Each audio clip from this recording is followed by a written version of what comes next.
We are live from the Esports Center of Indianapolis. Commissioner Tnow, Commissioner Smash, ready to bring you another episode of the casting booth. Week 4 coming up hot. We're going to recap Week 3, take a little bit of a preview into Week 4, and just do what we do every week, right? With the standings, the stats, the highlights. Not going to want to miss a second of it. But of course, we always have some announcements to share with you guys, so we're going to start off here. Smash, give them the rundown on some things they need to know. We do have a couple of just quick announcements. First and foremost, remember, this is Week 4, and so you have until the end of the week to solidify your rosters. And what that means is your captain will have to go to the website, log into their team, and make sure that everyone on the team, everyone that's on your team, has added themselves to your team page. And the captain can do that by going to your team page, generating a specific invite link, and sending that to everyone on the team. If you have any issues or anything, go to the Product Ideas Bugs channel in Discord. Post there. You can tag me in it since I work on the website. Let me know what's going on, and we can figure it out. Push comes to shove, I can always add you manually as well, but that's only if you can't figure it out. So that's announcement number 1, or at least reminder number 1. Make sure you get yourself added to the website. If you guys haven't done it yet, make sure to do it soon, because you have to do it before the end of the week. And again, you have 5 total roster spots for Rocket League and 10 for Overwatch. Next up, we started a new thing this week, IGL Fantasy. So very similar to fantasy football. You can select up to, is it 5? Three Rocket League players from those who are on the stream schedule for that week. And you get a salary to pick them, and you can post. Check out the IGL Fantasy channel in the Discord to get more information. But we're super excited. Huge shout out to Jakar for putting that on. Absolutely amazing. Super excited about where that's going to go, when it's going to be. We're going to change it every week. It'll be different based off the players that are streaming that week and on the stream schedule. So if you want to participate, make sure to jump in the IGL Fantasy channel. And one other note about fantasy, like Smash said, Jakar's ideas, so give him some props on that. You can win a $25 Steam gift card this week. So if you win this week, $25 Steam gift card coming your way. Shout out to Aristocats, who just hit us with the sub for 7 months in a row. Thank you so much for that support, Aristocats. Certainly means a lot there. I know Smash and I both greatly appreciate your support, so thank you for that. And I think Smash has one last announcement here. One last announcement. Wildcard says Jakar sets fantasy prices. Jakar also number 1 most expensive. yeah. No coincidence here, ladies and gentlemen. No coincidence. I think, but obviously we'll learn how the salaries work, and those will be updated, and how that's figured out will be updated as we go on. But for right now, just a super fun thing. Get an opportunity to win a $25 Steam gift card. So make sure you jump in there. Get your fantasy picks in. Last but not least, we have Tapper's Takeover coming back March 9th for the 3rd time in a row. It's going to be a ton of fun. If you've never been before, it's just a big social event. We celebrate the winners of the previous circuit, and we give away a bunch of raffles and awards and stuff like that. It's a ton of fun. You get 2 raffle tickets. You get 1 raffle ticket for every drink you buy, up to 2. And then you also get a ticket for walking in the door and showing up. So it's a ton of fun, bunch of really cool stuff you can win. It's a blast, and of course we'll always have announcements and things like that, like we always do. So if you can come, make sure you RSVP on the Facebook page. And if you're from out of town too, we also have places for people to stay. So if you need a place to stay and you really want to come, hit us up in the Discord, send us a message. We have only a limited number of spots available. We do have access to a couple Airbnbs that you can stay in for cheap, and we also have places at our own place that you can probably stay in for free. So hit us up if you want to come, and we'll show you around Indianapolis for a weekend. Yeah, absolutely. And in case you missed press start last night, we actually interviewed one of the co-owners of Tapper's Arcade Bar. That'll be going up on our YouTube channel probably a bit later this week. So if you're interested in learning about the history of IGL's favorite bar here in Indy, you check that out. It was a really fascinating episode, really great time talking with Jeff. Again, Jeff Moulton, the co-owner, so definitely make sure to check that out here. But announcements all set, I think, here? That's all the announcements. Should we move on to rankings? Yeah, so let's dive into it like we always do. And maybe you noticed that we actually were able to successfully transition here tonight. So let's hope that transition number 2 goes as smoothly as transition number 1, since we're always getting hit with the, what do you call it? the Twitch machine being Yeah. unplugged. We're always getting hit with the Twitch machine being unplugged, but we're ready to rock. We got the transitions flying. Looks like we are good to go. Yeah, please stop jinxing. No jinxing there. Looks like this is still a little small for you guys. Man, I can't see this all the way over here on the computer that we've got. I'm going to peek out of my sunglasses for just a moment there. Nobody clip that or look at my eyes. I don't want you seeing the robot eyes. I don't want you seeing the robot eyes under the glasses. But Division 5. Here we go. Smash, since you play in this division, take us through it. Would be happy to. So COG and Average Joe's still undefeated. Of course, Average Joe's is my team, so congrats, guys, on maintaining the undefeated win. We actually had a sub, so huge shout out to the Enforcer for filling in, and I got to cast the game, which is a ton of fun.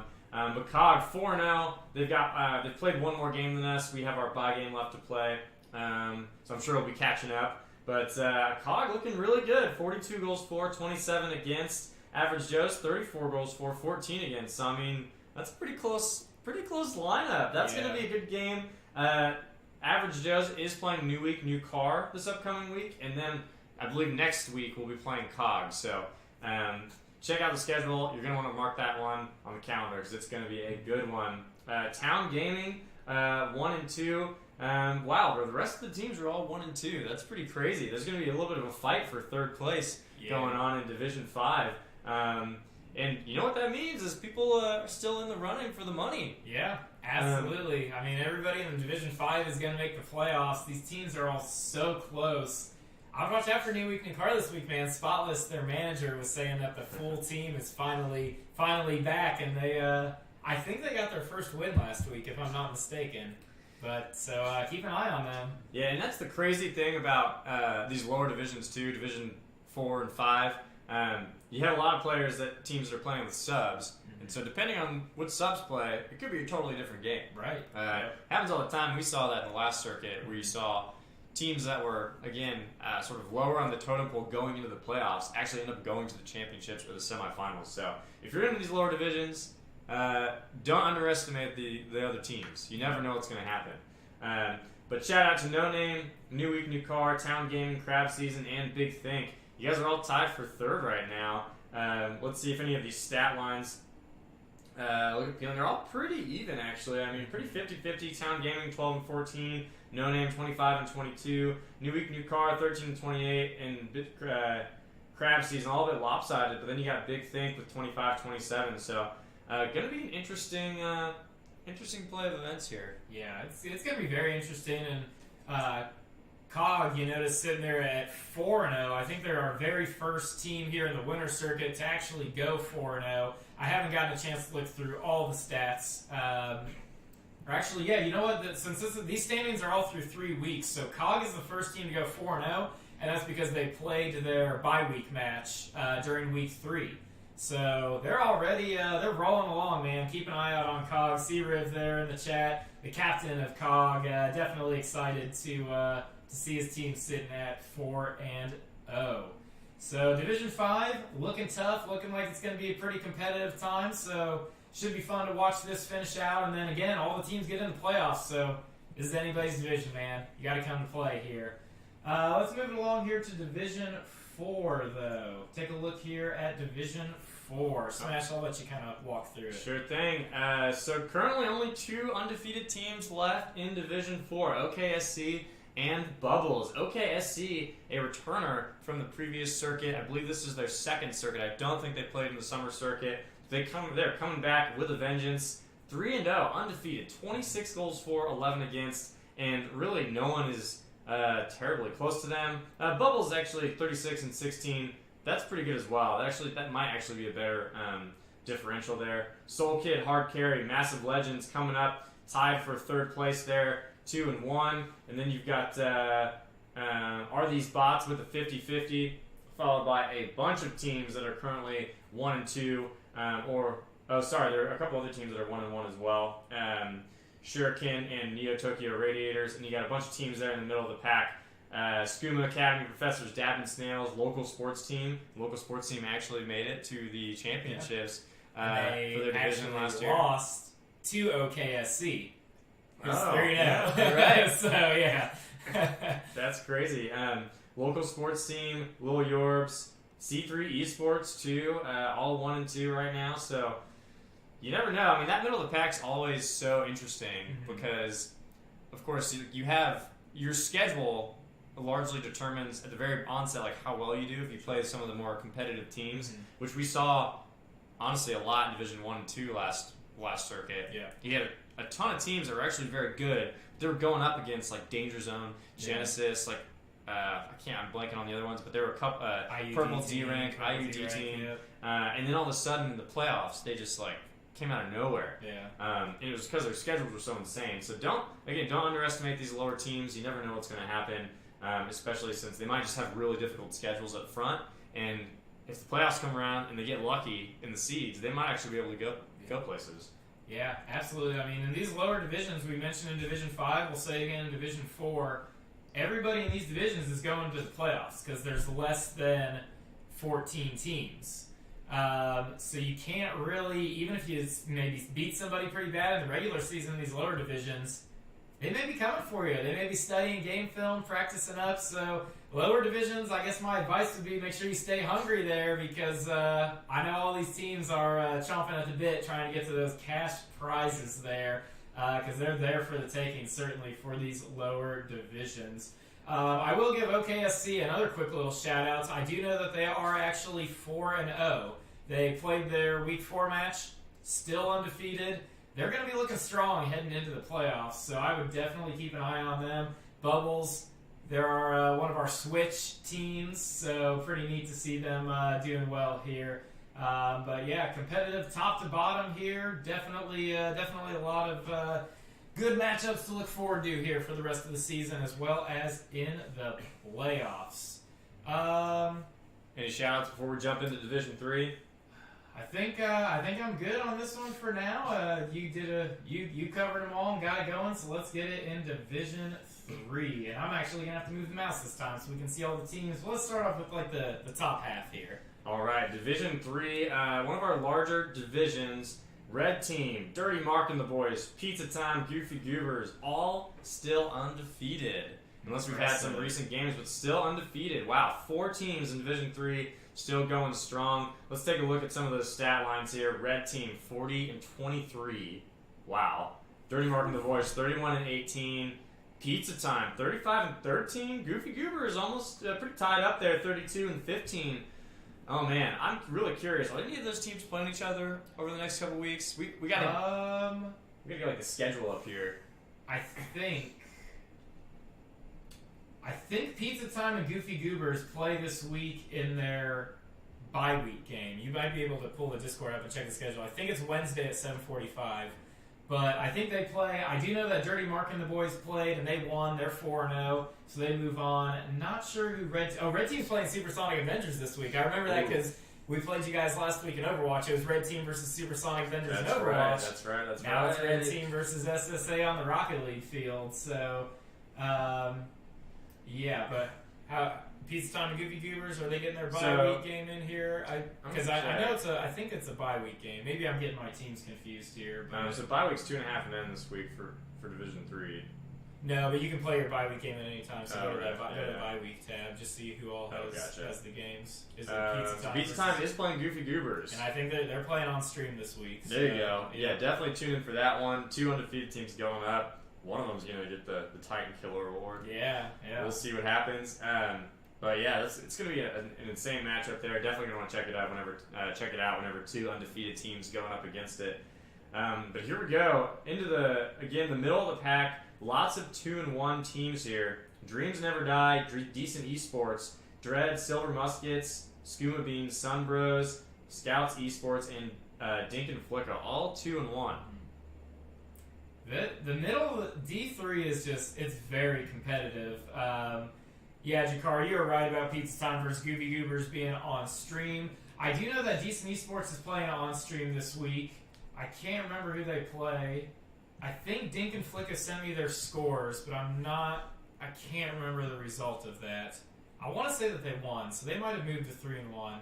I haven't got a chance to look through all the scores you guys have sent me for Week 4, but I'm just trying to remember some of these. And I know Sunbros is playing on stream this week as well. So you'll get to see kind of like some of the undefeated Div 3 teams, some of the 2-1 teams. Looks like, okay, Deke said that they're playing IKEA. So Decent Esports playing IKEA. Are they 2-0? Looks like they're actually 0-3. I see them down there on the list. They've looked pretty strong from what I've seen in the stats. They've had some very close series. I guess it's a good time to kind of try to transition down and look towards the bottom half of the division here. So not really sure where the cutoff was here, but we'll cut it off. I know we mentioned Dink and Flicka here being at the bottom. So we've got 2.5 men. What You Know, the Nothings from Nowhere, Grayscale, Dynamo, and the Supersonic Avengers all sitting at 1 and 2. And hey, Smash.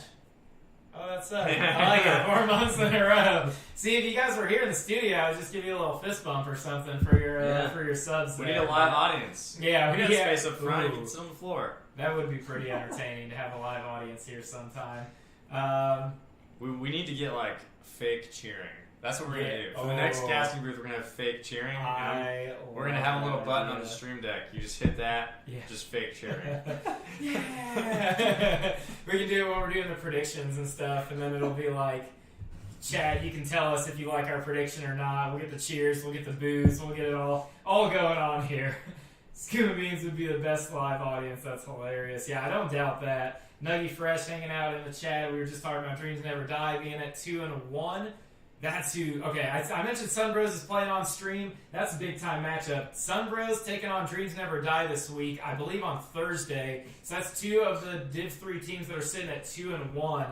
Definitely want to check that out. Golden Gun says the booth is lit. Everybody's loving it. Nobody could hear you over the shouting. If Scuba Beans were in chat, if Scuba Beans were the live studio, is what Drexler said. So I love it. Take a look at the bottom here, too. I mean, we don't want to discredit what's going on here with Pyro, Team Tuggernauts, IKEA, and Fantastic Four. Definitely, and good vibes as well. Definitely rough starts to the season for them. I can confirm that Good Vibes did just lose this week as well. So they did fall to 0-4, but it was a 5-game series.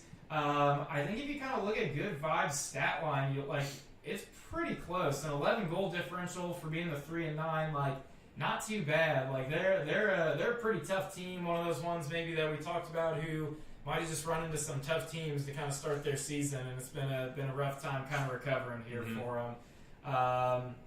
But yeah, obviously some familiar favorites down here at the bottom. Fantastic Four. Those guys were the R-Dads in the fall circuit. Team Tuggernuts was FFZ in the fall circuit. Of course, Pyro Esports, you know those guys. And you'll get to see their handiwork here a bit towards the end of the show with the highlights. DJ Master and Slim Twitch putting in work on that. So some good stuff going on at the bottom of Div 3, even if the records are a little rough right now. Yeah, certainly, don't get too worried yet. We're only halfway through the season, by the way. We're coming into week 4. Still 3 games left in open circuit play before we seed people for the playoffs. So don't get too discouraged yet. Still got plenty of room to get climb the ladder. Yep, absolutely. And even if you don't make it into the top 14 teams, there's still fun playoffs waiting for you on the other side as we rally all the other teams for a little consolation playoffs, I guess, here. So keeping it rolling, let's take a look at Div 2. Man, did we have some Div 2 matches on stream last week.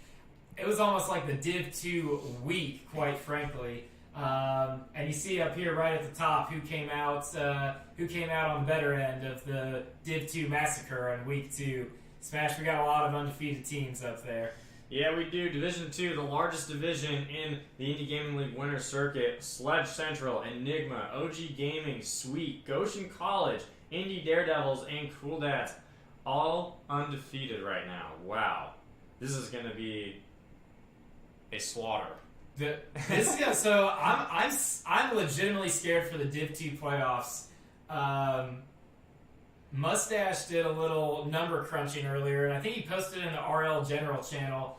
If you took the teams right now, the top 14 teams, I think he also put, assuming that Brick Squad was 3-0. I think the 14th seed was 3SM, who's 2-1, and took the undefeated. Stay warm, fellas. 5-game Hash. So that's the worst seed in the playoffs right there. It's like our second place finisher from the fall circuit. If you just took the stats as is right now, I remember Cool Dads being like the 4 seed. I think Enigma was 2. But yeah, there are some tough teams all across these top 14. Div 2 going to be absolutely insane. Gonna be important for these teams to finish strong because that top 14 is going to be very, very competitive here. And Nuggy Fresh throwing up, I think it was the $10 donation. I just caught it on my phone, but I want to give you a shout out. Thank you so much for the support. It means the world, and we really appreciate it. Yeah, much appreciated, man. Thank you so much for that support. Yeah, I know, guys. We are gonna scroll down here in a little bit, so we're just kind of talking about the top portion right now, but we will be scrolling down so we can check out some of the other teams. Poison says made it to the stream. Hey, let's go. Love the Indy GAT now is getting thrown up there. But yeah, Division 2 very competitive. I think we've got some really good matches on stream this week. I'm pretty sure Goshen College is playing on stream. I think Enigma is taking on 3SM on stream as well. Who else is going to be on here? That might be it out of the top ones. I think Sledge Central played this weekend. I believe that they did take the win. That was cast on a Dustbusters channel, so I'm sure there's a VOD floating around somewhere if you missed that. And then Chase RL gets their shades. Appreciate you hitting that follow button and joining the IGL family. We're not always going to be able to catch all the follows here while we're looking at the other stuff, but if we see them, we'll definitely get the shout out. Murloc made it just in time for Div 2. Oh, and by the way, in case you're wondering, there is no sound with the notifications. That's intentional. That's not like a glitch or anything like that. We just, whenever we're doing these more talk show type shows, we don't want the notifications necessarily covering up the sound of us talking, because we know it's a little harder to hear us with the mic kind of not as close as it might normally be. So, yeah. Quick summary: top half of Div 2, terrifying, but bottom half of Div 2, still in the running. There is these top 14 teams. I think it looked like it cut off at A squad, so we'll move down a little bit here. But these top 14 spots are still up for grabs. Obviously, the undefeated teams certainly have a bit of an advantage, but we start dropping down here into like some 2-1 territory, 1 and 2. There is definitely a chance for a lot of these teams to make some moves and finish out strong to fight their way into that top 14. There really are. Again, look at all these teams that are 2-1, and you got a couple 1 and 2 teams too. C3 Winter Sweaters, 21 and 27. Skyforce, Finesse Crew, Triangle and Equisports, Purdue Black. All pretty even stat lines there. Wouldn't be surprised if a couple of them pull off a solid win streak and move up that ladder and steal a low seed for the playoffs here, because you never know what's going to happen, especially when you're in Division 2. I mean, this is the higher ranks here. Yeah. The competition's a little bit closer than the lower divisions. Mm-hmm. So again, don't be surprised. Don't underestimate these teams that have lower rankings than some of these ones at the top, because again, you never know what's going to happen. But shout out to those guys, and I would love to see a 1 and 2 team or an 0 and 3 team climb the ladder and sneak into the playoffs. One team I want to give a shout out to that's down here is Clout9. They have had such a tough schedule. They played Sledge Central, who's undefeated. They played Cool Dads, who are undefeated. I want to say they also took on like another one of the undefeated teams, whether it was Enigma or OG Gaming, maybe Brick Squad. I can't remember who exactly it was. But Clout9, yeah, Wildcard summarized my point here for me. Clout9 is the best winless team in circuit history, man. Those guys are absolutely amazing. They took Cool Dads to 5. Sledge Central was a 4-game series. Like I said, I can't remember who they played in their other matchup, but they've had a very, very tough start with the schedule. So don't count them out. If there's any team that's going to make a run and try to climb up and somehow beat off some of the top teams to get to 3-3, it's going to be Clout9 to sneak into those playoffs. Yeah. Clout9 they've come to play every single time. Poison showing some support for Sledge Central or 2.5 men. Yeah, we'll see what happens. Murloc saying rear armor 1. That's who they play. Oh, gotcha. They are 1. What's their record? Okay, so they're 2-1. So they're a pretty solid team up there as well. Mm-hmm. I know we're missing a little bit here on the bottom, so I'm going to pop this down a little bit. Nobody's favorites last minute. The Dogs, Coast to Coast for the boys. Purdue Gold and Goth Girls. Looks like Impulse Esports. And Two Bros and a Joe. We'd already been talking about Cloud9. Tough time for their circuits, but nobody's favorites. I think they're playing on stream this week. I believe they're playing Cloud9. So the silver lining here for the bottom of the division is that one of our winless teams will get a victory live on stream this week. I'm not sure if any of these other teams are actually playing on stream, but best of luck to them this week. We hope that you guys can bounce back and start putting some stripes in that win column there, right? Yeah. Get your stripes, guys. Should we move on to Division 1? Yeah, let's go ahead and keep it rolling and get over to Division 1 as soon as I can find my mouse. Man, that's so far away. I'm having a hard time seeing that. But we need to get your iPad up here. I know, yeah. Boom. Division 1 hype. Division 1, the best of Indy Gaming League in Division 1, the second largest division. Wow, look at all these teams still undefeated. Lots of returners, but also some new folks here. Of course, you've got Danger Zone, Bronco Esports, which they were first-timers in the fall circuit, coming back into the winter circuit, undefeated after 3 weeks. Absolutely insane. And look at that stat line. They actually have a better stat line than Danger Zone right now. 36 goals for 12 against. But again, Danger Zone is Danger Zone. I mean, they're absolutely insane. Falcon's nuts. He's crazy good. Algebra Cow is also undefeated. All three of those teams are returners. Mm-hmm. Brigade RLA, though, remove the X-Bar. Rednecks with Paychecks, all newcomers to Indy Gaming League. And wow, they are making a ridiculous statement right now. Genesis, of course, from the fall and the summer circuits. They didn't all play on Genesis together, but they've sort of, all of those players have played over the last 3 circuits. Genesis undefeated, 33-14, and I always say this, Genesis, they're the ones that they have the close stat line, but that's just how they play. It's absolutely insane. Rednecks with Paychecks, I mean, wow, 43-18. They're absurd, man. Rednecks and Paychecks are really good. I see Trey Trizzle getting hyped up for Brigade. We do see Brigade RLA up there. I mean, these newcomers, it would not surprise me one bit. I see Murloc saying remove the crossbars nutty. Murloc's prediction is remove the crossbar versus Danger Zone for the championship. Man, I could see any of these. Brigade, remove the crossbar, Rednecks with Paychecks. If they were in the championship in Div 1, wouldn't surprise me one bit. These teams are all absolutely insane. Special shout out to Bronco Esports and Algebra Cows because that game is going down on stream this week. Those two teams are playing each other. Oh, I'm so excited for that game. That game is going to be so good. Just so great to see 2 returning teams come back and just take the winter circuit by storm. And then they're going to get a face-off. Just unbelievable. Bronco Esports was our 3rd place finisher in the fall circuit. Genesis, of course, you can't count them out. They were our 2nd place finisher, and then right up there at the top, Danger Zone, our 1st place finisher. So, the newcomers, I like your style. I'm loving what I'm seeing. I could see some of these newcomers going all the way.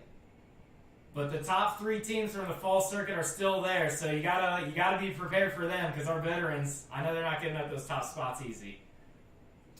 Yeah, it's going to be a shootout in Division 1 like it was for the fall circuit. But wow, the competition is both unreal and surreal compared to what we've seen in the past. I mean, it was competitive last circuit, but it is unreal how competitive it is this for the winter circuit. So definitely check your calendars, mark those games, make sure you watch those because it's going to be a ton of fun. Yeah, it's going to be amazing. A couple quick shout-outs here for chat. Your friend, Remove the Crossbar Captain there, hanging out with us. Appreciate you tuning in here tonight. Your team's doing fantastic. Golden Gun saying, last minute lost to Sweet 3-0, then scrimmed them the next day and swept them 3-0. I think that's telling of Division 2.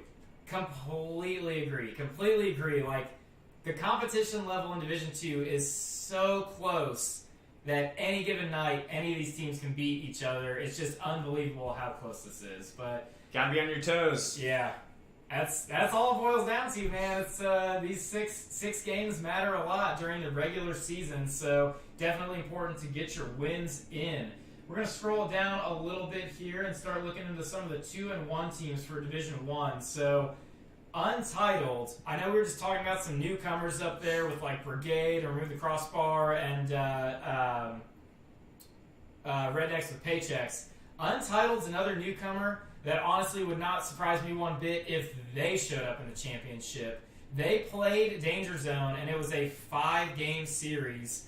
Again, remember, Danger Zone was our undefeated Fall Circuit champions, only losing 2 games in the entire Fall Circuit. Not like, didn't drop a match, lost 2 games, and Untitled took them to a 5-game series. So they are a very strong team, possibly one of the top ones here in the 2-1 squads. We've got Bronco, B Sports, Ace, Dirty Scrubs, and Oof, also all sitting at 2-1 here as well. Bronco Esports maybe trying to catch up to the big brothers, the Bronco Esports with Jakar, Laser Show, and Doc Ock, because they're just behind them here with that 2-1 record. And then it's neat to see newcomers like RIT, Ace, and Oof have some success here early on. And then, of course, the Dirty Scrubs with Rube Danube and Hercules, and I think Explosive Corn is their third person here. There's some veterans, and it looks like their winter circuit's gotten off to a pretty solid start as well. Wow, Tnow. I don't know what... Sorry, just looking at the comments. Your friends, so Remove the Crossbar, who's 3-0, and Untitled, are playing tonight. That team I was just talking about. That's a big time matchup. Man, I got a Division 1. You guys have been killing me this circuit because we're not getting a whole lot of Div 1 games on stream, which I'm happy to have all the other ones on stream because those matchups have been amazing, but I want to get a little Div 1 action in there as well. I feel like we usually only have like 1, maybe 2 Div 1 matches per week, so let's see if we can just bump that up a little bit and make sure that we get good division diversity across the stream schedule here. Yeah, we might have to start getting some streams in on Sunday if we're going to get those Division 1 matchups in. We'll see. Yeah, that's, you never know. Jakar says Oof is extremely good as well. They play DZ next week.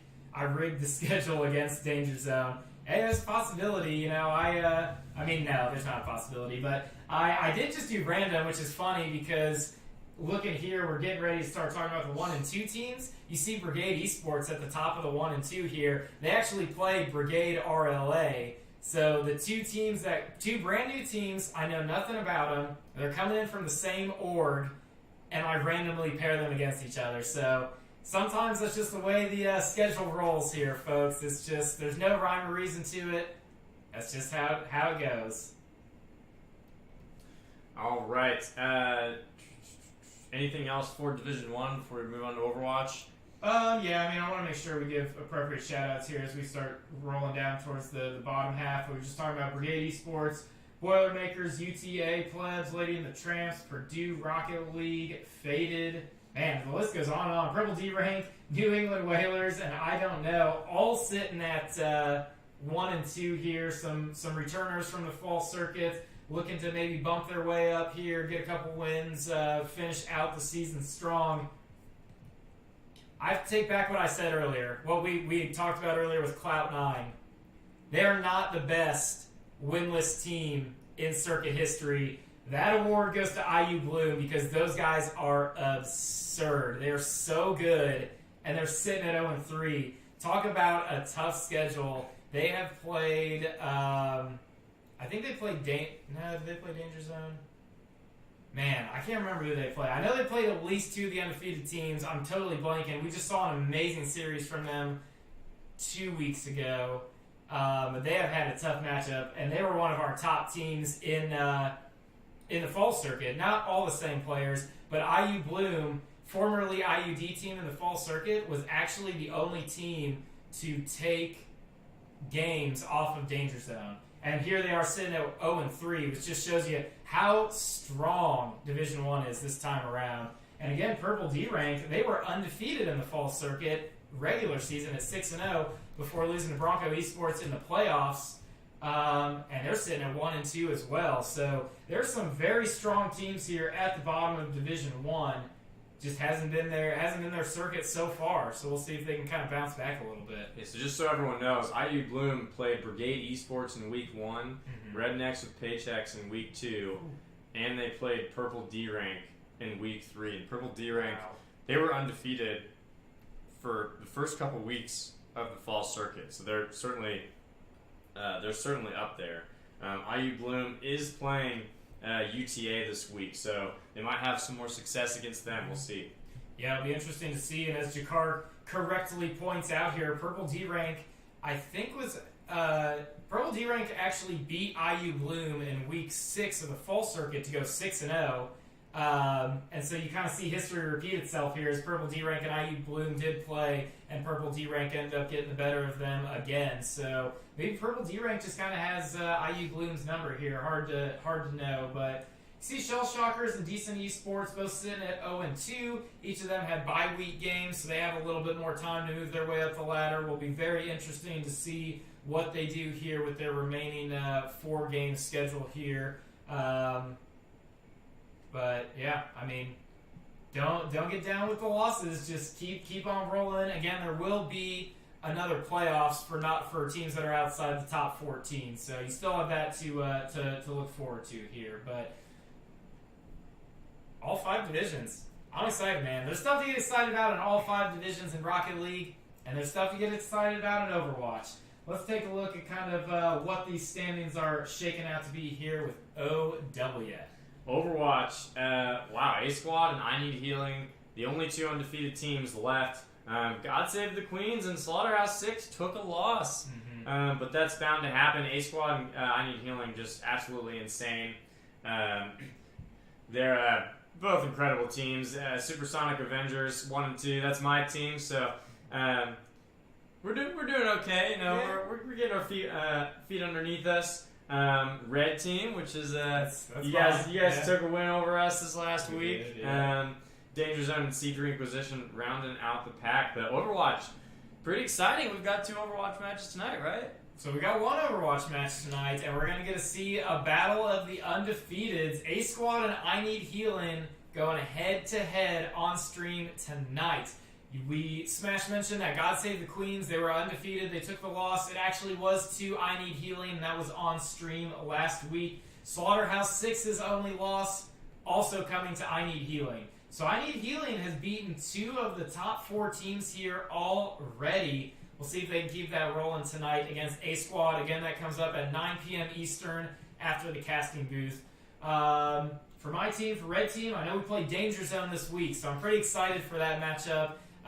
It's not going to be on stream, but you know we're like kind of similar to what Smash was saying about his team. We're kind of getting our feet under ourselves. You know, we're starting to get in a rhythm. So hoping for a good match against Danger Zone this week. But they're trying to get their first win. So I'm hoping they don't get against us. But I guess I might be a little biased on that one. Yeah, Overwatch has been a crazy season so far. Since we didn't really have divisions, you've got a lot of skill levels sort of lumped in, which obviously makes it harder, but, you know, as we grow, we'll change things up and see what works. Anything else about Overwatch before we head into the player rankings? I don't think so. Nothing else about Overwatch. Before we jump into the player rankings, I will just give a quick little... detour is not the right word, but we aren't doing the team rankings this week. So Davey, he's always working hard in the stats lab, crunching up new fun things for us. We've got the player awards, which are a new thing he came up with, which we'll get into again this week. But with the team rankings, Davey's taking a little bit more time this week because we actually have enough data that we can put together some pretty legit power rankings with things on there like strength of schedule. So that's going to need a little bit more time to get fleshed out. But going forward, we're going to be able to have some nice power rankings to actually maybe give a little bit better indication of who those top 5 teams could potentially be as opposed to just kind of the average player rankings here. So no team rankings this week, but power rankings coming up in the not-so-distant future. So keep an eye out for those. But let's take a look at the player rankings. Top 5 for each division. Here we go. What do we got in Division 1? Division 1, wow. 3 players from Remove the X Bar in the top 5 for Division 1. You got B-Boy Sub 10, Psyduck, and Yor from Remove the X Bar. 2.72 for B-Boy sub 10. That's insane. Yeah, like player ranking that high, especially in Division 1, is absolutely nuts. Followed closely by Psyduck 2.5 and Yor with 2.03. And then, of course, you've got Laser Show from Bronco Esports and Jakar from Bronco Esports. Laser Show 2.17 and Jakar just underneath that 2.0 mark with a 1.94. I mean, if that's not an indicator for how Division 1's going to go, I don't know. Yeah. I'm surprised to see no Danger Zone players up there this week, though. Yeah, it's interesting to see. I think these are just like the weekly, like this is what happened in week 3. These are the 5 best player rankings from week 3. So we may see something a little different whenever we head in to look at like the player awards and stuff. I can't remember who's on there, but because that's cumulative. But here is just like a snapshot of like who killed it in week 3, and apparently Remove the Crossbar killed it. They absolutely did. Same with Bronco Esports too. I mean, you got 2 of those guys on there as well. So yeah. Great job to anyone who showed up in the top 5. I mean, that's incredible in that division. Jumping into Division 2 here, 3 players from Enigma, Malulara, hopefully I pronounced that right. That's solid, yeah. Maryland Menace and Chronic, all from Enigma, and 2 of those 3 players above a 2.0 player ranking. Malulara with a 2.81 player ranking. That's absurd. Congrats to everyone who made it in the top 5 in Division 2. Very competitive division as well. McDirty from Slippery Snakes and Cold Nuts from Nitro Esports. Congrats to you guys. That's nuts. Yeah. Yeah. That's pretty crazy. I mean, we are seeing some big time over 2.5 player rankings this week. So some people really killed it. Taking a look at what we have in Division 3, we'll just slide this over a little bit. So number 1, Eda from Dynamo, Rex of Scouts Esports, then Vineyard from Dynamo, and then Anchor Arms and Harls of Dinkin Flicka. All 5 of these players killing it in week 3. Special shout out to Eda and Anchor Arms because this was actually both of their first week playing in the winter circuit. They were on the rosters, just hadn't made an appearance to date. And I guess they're the secret weapons for their teams, because when they show up, this is what happens here. You're certainly correct. I mean, Division 3, 2 players from Dynamo, 2 from Dink and Flicka, and 1 from Scouts Esports showing up there. Oh man, all these top 3 divisions are just so ridiculously competitive. It makes me nervous about the playoffs. Yeah. Nervous and excited, because the playoffs are a ton of fun. Yeah. But more on that later. I don't know how to pronounce Eda. Eda 18 from Dynamo. 2.03. Again, if you're above the 2.0 player ranking, that's very good. Yeah. Yeah. Really well done. So, Eda and Anchor Arms showing off in their winter circuit debuts. Rex, Vineyard, and Harls. I feel like 3 names that have been pretty prominent in the winter circuit, kind of stepping up here and showing off in the top 5. Good week 3s for them. Let's bring the screen back over and take a look at what we got going on in Division 4. So Victory Panda from Massive Legends coming in with a 194. Bubbles dominating the scoreboard with Dylan, Jeezits, and Cookies all sitting there at the 2, 3, and 5 spots. And then Slazetta of that team we mentioned, OKSC, they're 3-0 last week. They're 4-0 this week. They are just rolling. 1.28 coming out for Slazetta. Big time plays being made by these teams in week 3. Absolutely massive plays. Taking a look at Division 5, we've got Super Low Bear from the Big Think coming in at that number 1 spot, 1.44. Ty Smart from Town Gaming. Ooh, interesting. Town Gaming getting up the ladder there. Cog, no surprise there. C-Riff coming in at 1.13. T-Town Tiger, also from Town Gaming. Looks like Town Gaming had a pretty good week. Yeah. And then finally smacking that from New Week, New Car, 1.07 player ranking. And of course, Average Joe's playing New Week, New Car this week on stream. So a quick shout out. Make sure you mark that one on the calendar. But wow, Big Think. Town Gaming showing up strong right now. Yeah, Town Gaming having a good week. I think they're sitting at 1-2, if I'm not mistaken, which I think they might have got their first win last week. Same with New Week, New Car, actually, and I think we mentioned it earlier in the show, but I got to give a shout out to Smackin' That, because I believe that this was actually his first week playing in the winter circuit as well, and he's one of those people we mentioned. The New Week, New Car lineup has been kind of going through rotations, different subs, but now they've got their full roster back as of last week, I believe, and you see one of them showing up on the top 5 player rankings, so keep an eye on them average shows. That's all I'm saying, smacking that. Maybe the player to watch here for new week, new car. Wrapping it up with the player rankings, though, let's take a look at the player awards. Coming up here with the MVP candidates. So it's funny, I mentioned that EDA and Anchor Arms, it was their first week playing in the circuit, and so that kind of skews their ratings a little bit. They do show up here in the MVP candidates because, again, these are all cumulative. So since they only had the 1 week played and they killed it in that 1 week that they did play, EDA shows up at the top here and Anchor Arms here in number 3. Everybody giving Jakar a hard time for being the highest priced fantasy player. This is why, boys and girls. 3 weeks, the man's averaging a 1.83 player ranking. That is absurd. You pay that $6,000 for Jakar, get him on your fantasy team. You will not regret it. Big time plays coming out from him all season. And then Psyduck and PC Dog, 2 of the Division 1 teams that we highlighted and removed the crossbar and rednecks with paychecks. Their teammates showing up in a big way through 3 weeks, sporting a 174 for Psyduck and a 167 for PC Dog. Tough players in Division 1, man. It is cutthroat. Watch out for these 3 here, Jakar, Psyduck, and PC Dog. And then, of course, in Division 2, you got Ida on Dynamo and Anchor Arms in Div 3. So shout out to all these players for killing it here through the first handful of weeks of the circuit. And quick shout out to Relegatus for getting your shades. Thank you so much for the follow. Really appreciate that. Glad you're tuning in. Make sure you jump in our Discord if you haven't already and hang out with us. And maybe you can join as a sub or stay tuned for the spring circuit. But jumping back into these player awards, we've got Golden Striker. And look who it is. Wild card from Average Joe's. 1.92. Congrats, teammate. Great job coming up strong with 1.92 goals per game. That's crazy. Because of you, we've been able to hold on to that undefeated streak. Cold Nuts from Nitro Esports, 1.89. Worse Than My Cat from 3SM, 1.83. Anchor Arms, Dink and Flicka, 1.75. And James from Monkey 100, rounding out the pack, 1.73. Congrats, guys, on making the top 5 for the Golden Striker. Absolutely insane. Keep up the good work. Yeah, keep it up. I do want to give some shout-outs here because we were talking about Division 2 earlier and how competitive that is. You look at Nitro Esports, 3SM, and Monkey 100.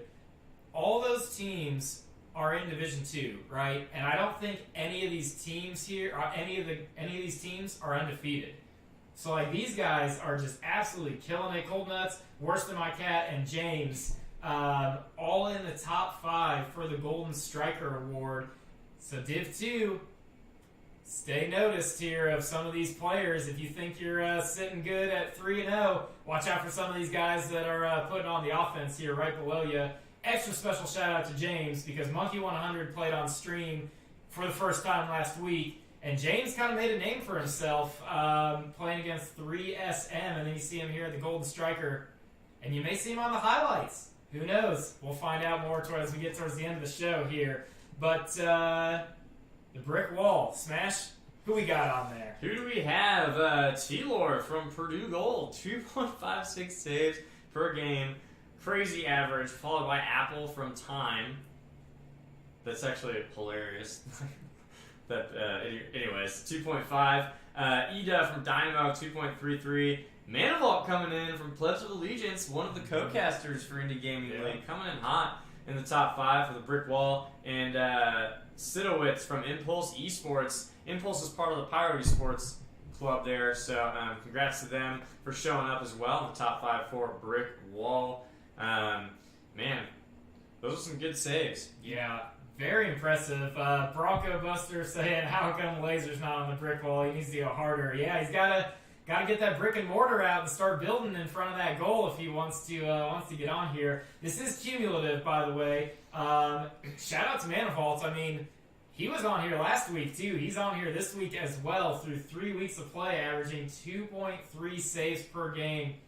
Pretty dang impressive there.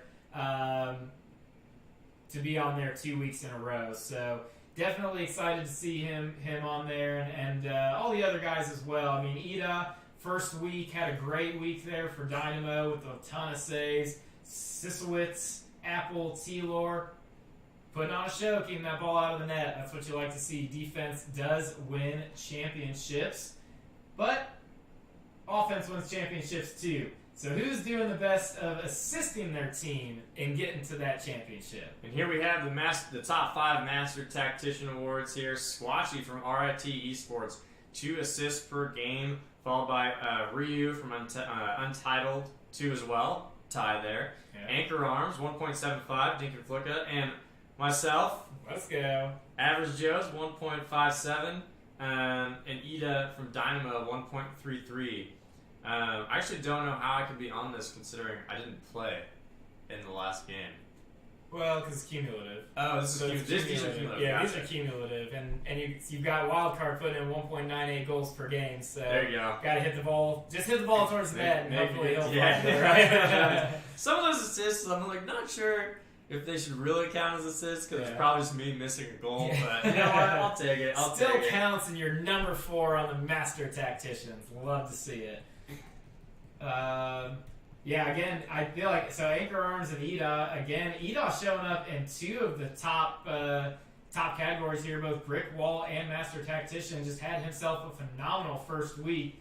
And Squashy of RIT Esports and Ryu of Untitled, very impressive through 3 weeks to be averaging 2 assists per game.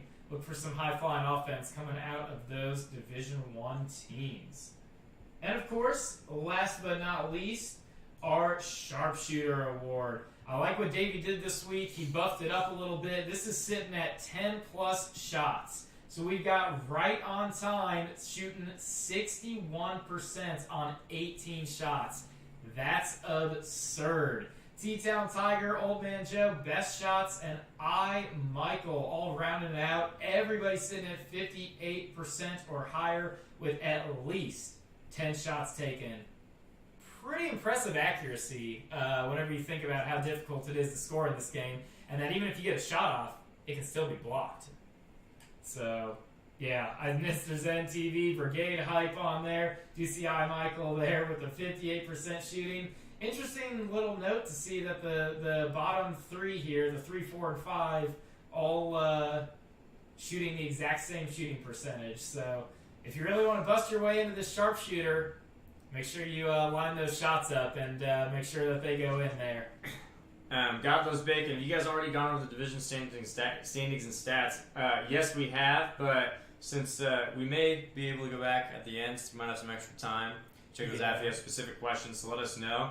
As Space Kitty just gets their shades, thank you so much for the follow. Congrats on joining the IGL community. Really happy to have you. Make sure you jump in our Discord too and check that out. Potentially you can play in the spring circuit, or it's not too late to become a sub. You have until the end of this week, end of week 4, to find a team to be a sub on. But happy to have you. Yeah, happy to have you. And Jakar poking a little fun at one of his Bronco B Sports friends, saying Shake was 80% and then went 4 for 15 last week. That's gonna hurt. That's gonna hurt in the sharpshooter. But hey, those 4 goals might have made more of a difference than being on the sharpshooter. So definitely impressive to see how well Bronco B Sports is doing as well. They're 2-1. All right. Well, that I think is it for the player awards. That's it. So let's dive into our last little bit on the spreadsheet here with the predictions. It was a close one last week, but I got my revenge from week 2, taking the win. Tnow with a 2-1 series lead. Won that one 17-14. So that was a close one. That was close. Yeah, we picked. 14, we picked the same one. So, we were pretty spot on with our predictions this week. Yeah, and you guys will be happy to know that we started a new tradition where we do all our prediction picks on Friday. So now we're going to be getting picks in for every single game. We were doing them on Monday mornings, but now we're doing them Friday mornings. We're just not going to release them until after the casting booth because we want to do these picks live on stream. But know that no matter what time you play your game anymore, unless you wake up at 7 a.m. and play your game on Friday, the commissioners, you're going to get a blessing from one of the commissioners in your games. So keep an eye out for when I post the predictions. Probably will be tonight or tomorrow morning with the full list on there. But speaking of predictions, let's start with our Overwatch game. Undefeated A Squad taking on undefeated I Need Healing. That kicks off in 30 minutes, or shoots off, depending on whatever you want to call it. You want to take the first crack at this one? Ooh, you're putting me on the spot here. You know what? I'm going to pick I Need Healing because they took down God Save the Queens. I'm going to go with A Squad because I've got a feeling that they can, if anybody can pull this off, I think that they can do it. So, it's going to be a toss-up. I usually pick A Squad teams anyway because I say I'm not biased, but, sometimes I show a little bias, but... Shakar's saying we can make a YouTube video of the other picks. Yeah, we've talked about that. We might do that. We might do that in the future. For now, I think we'll probably post them after the casting booth. But yeah, we may do that in the future and post a video of us doing the picks. That would be a ton of fun. That would be a ton of fun. I mean, obviously it's tough because when we're looking at it, we're just like, well, I mean, Bronco Esports, they're garbage. I don't want to pick them this week. We can't say stuff like that live on stream. So we just need to edit that YouTube video up a little bit and make sure that we don't offend anybody when we're doing those picks and all. Now I'm just poking fun at Chijikara. That's a great idea, and really probably something that we will do. It'll probably be really just like raw, unedited footage of us basically just sitting here in sweatpants. Like, what do you think about this one? But it'll be all in good fun. I see a couple people asking about where do you find the picks. I think I posted them in the IGL announcements channel. That's usually going to be an announcement where I don't tag everyone. I just post it after the casting booth with like some of the docs for the week that you need.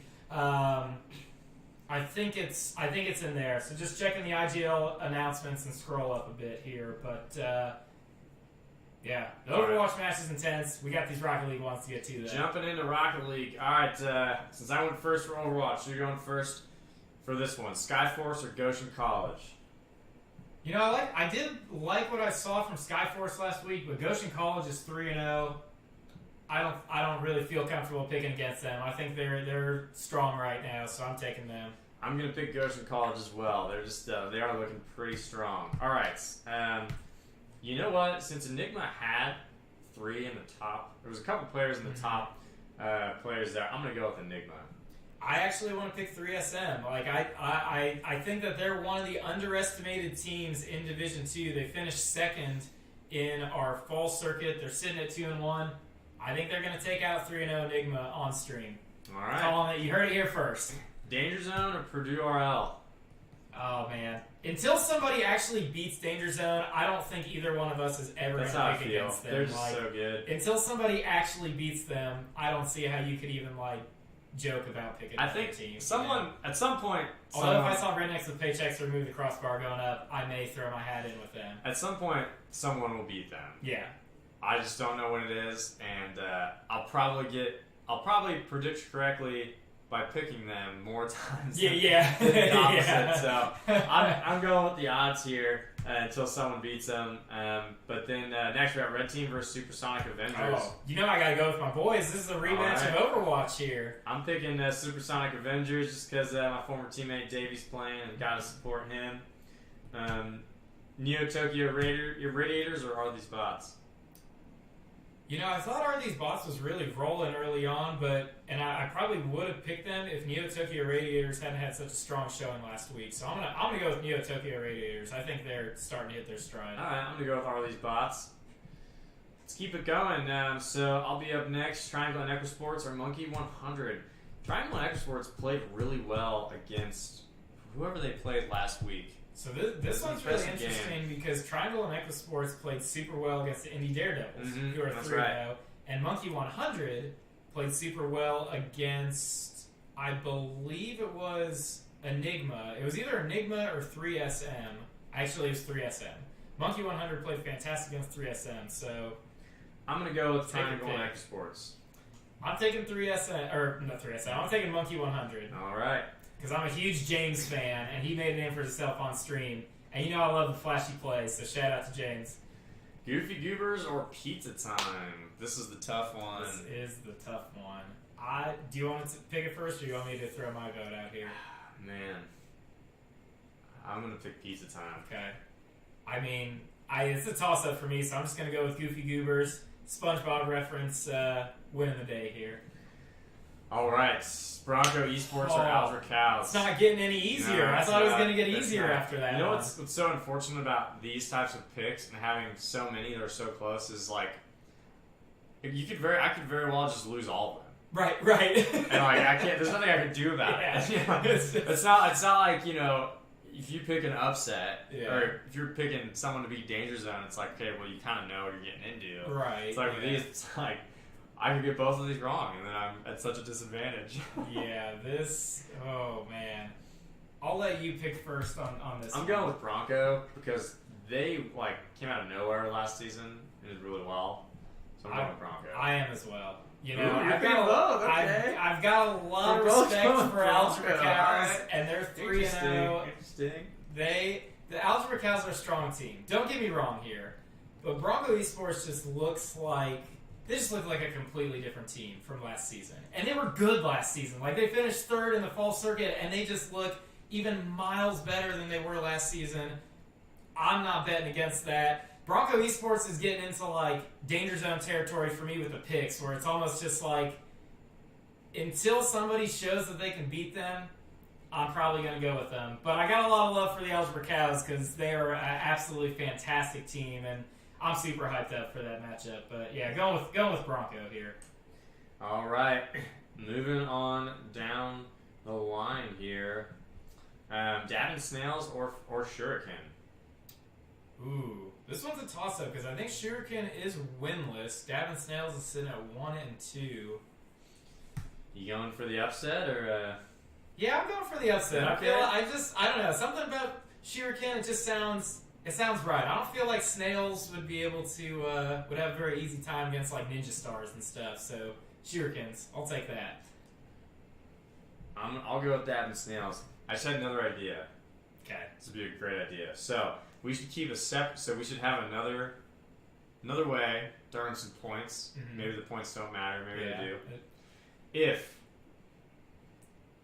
If one of us predicts your team to win and you win, you get a point. If both of us predict your team to win, you get 2 points. If both of us pick your team and don't pick your team and you win, you get like 5 points.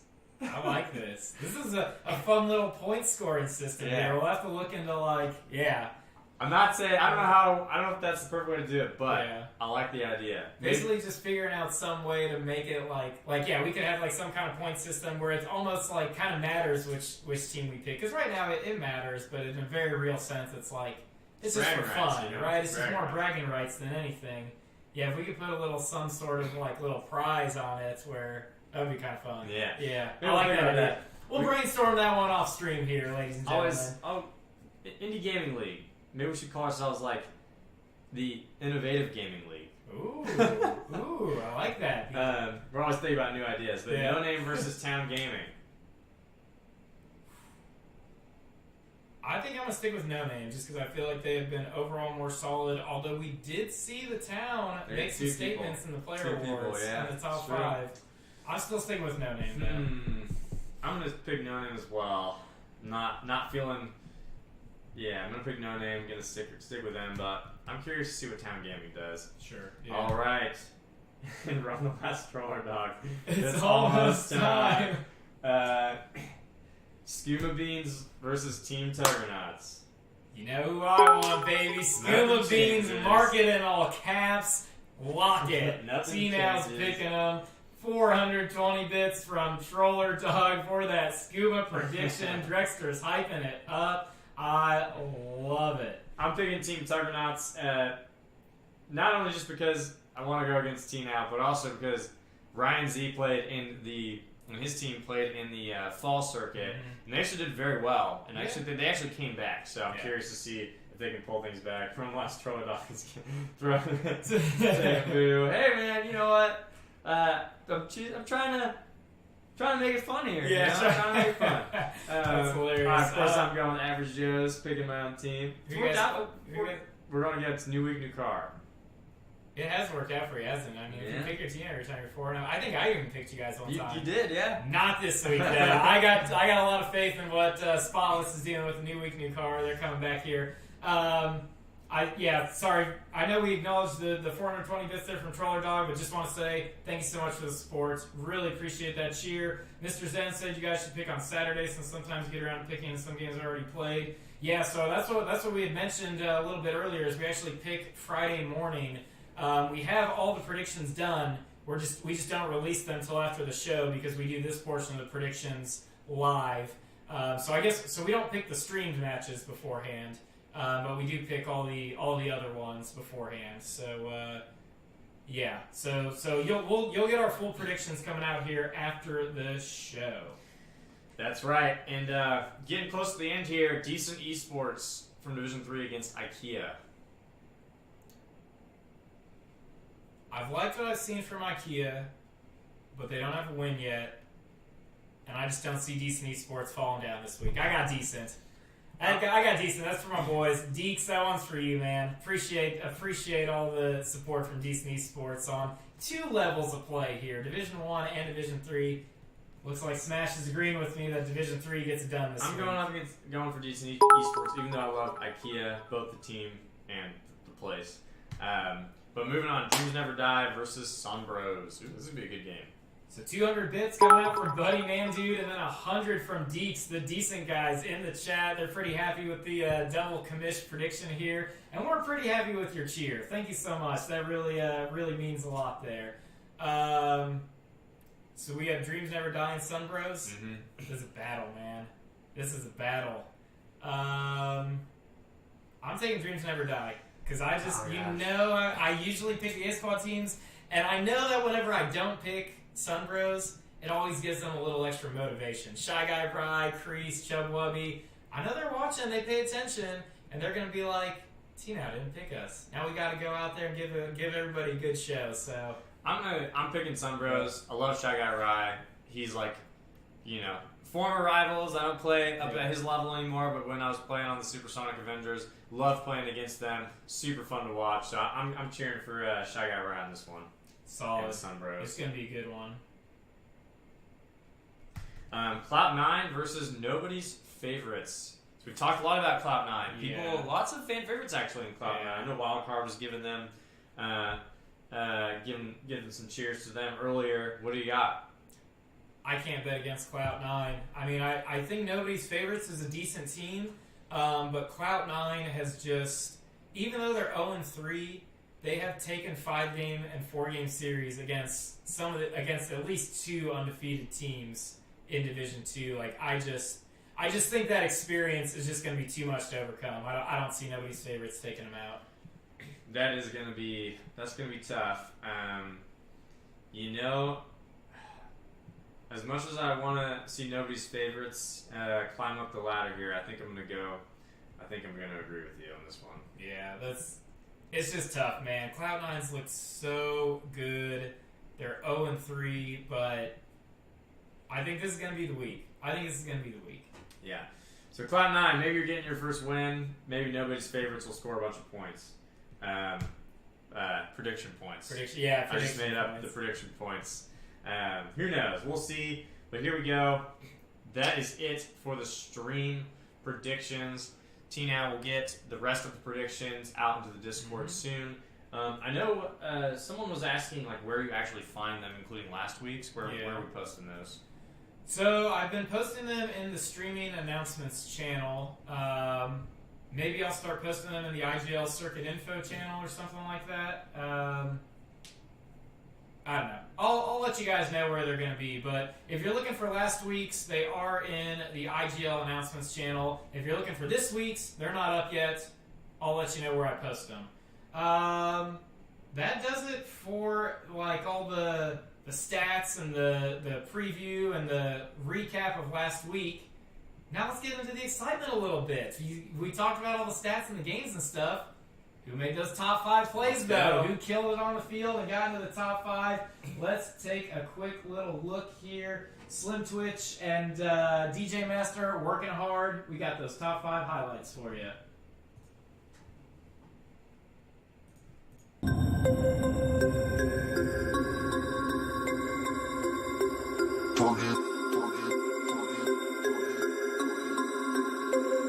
We about to turn it on.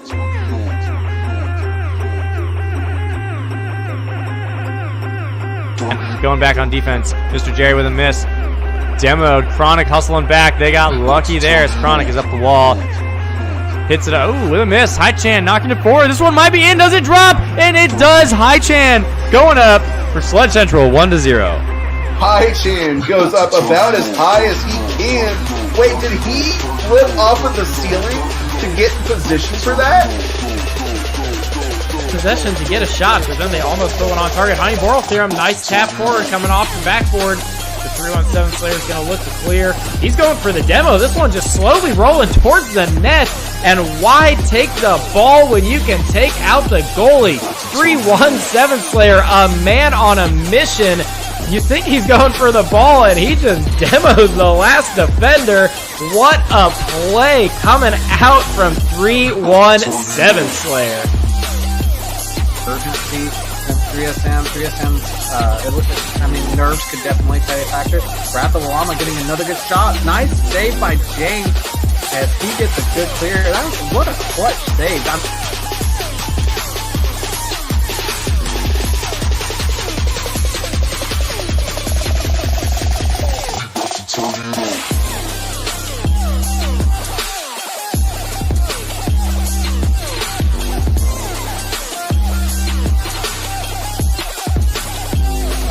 Tough time maintaining the lead against Vanessa. What a shot by Presto! Are you kidding me? I don't even know what the... How did he get that? How did he reset? Did he reset? Or was that his original...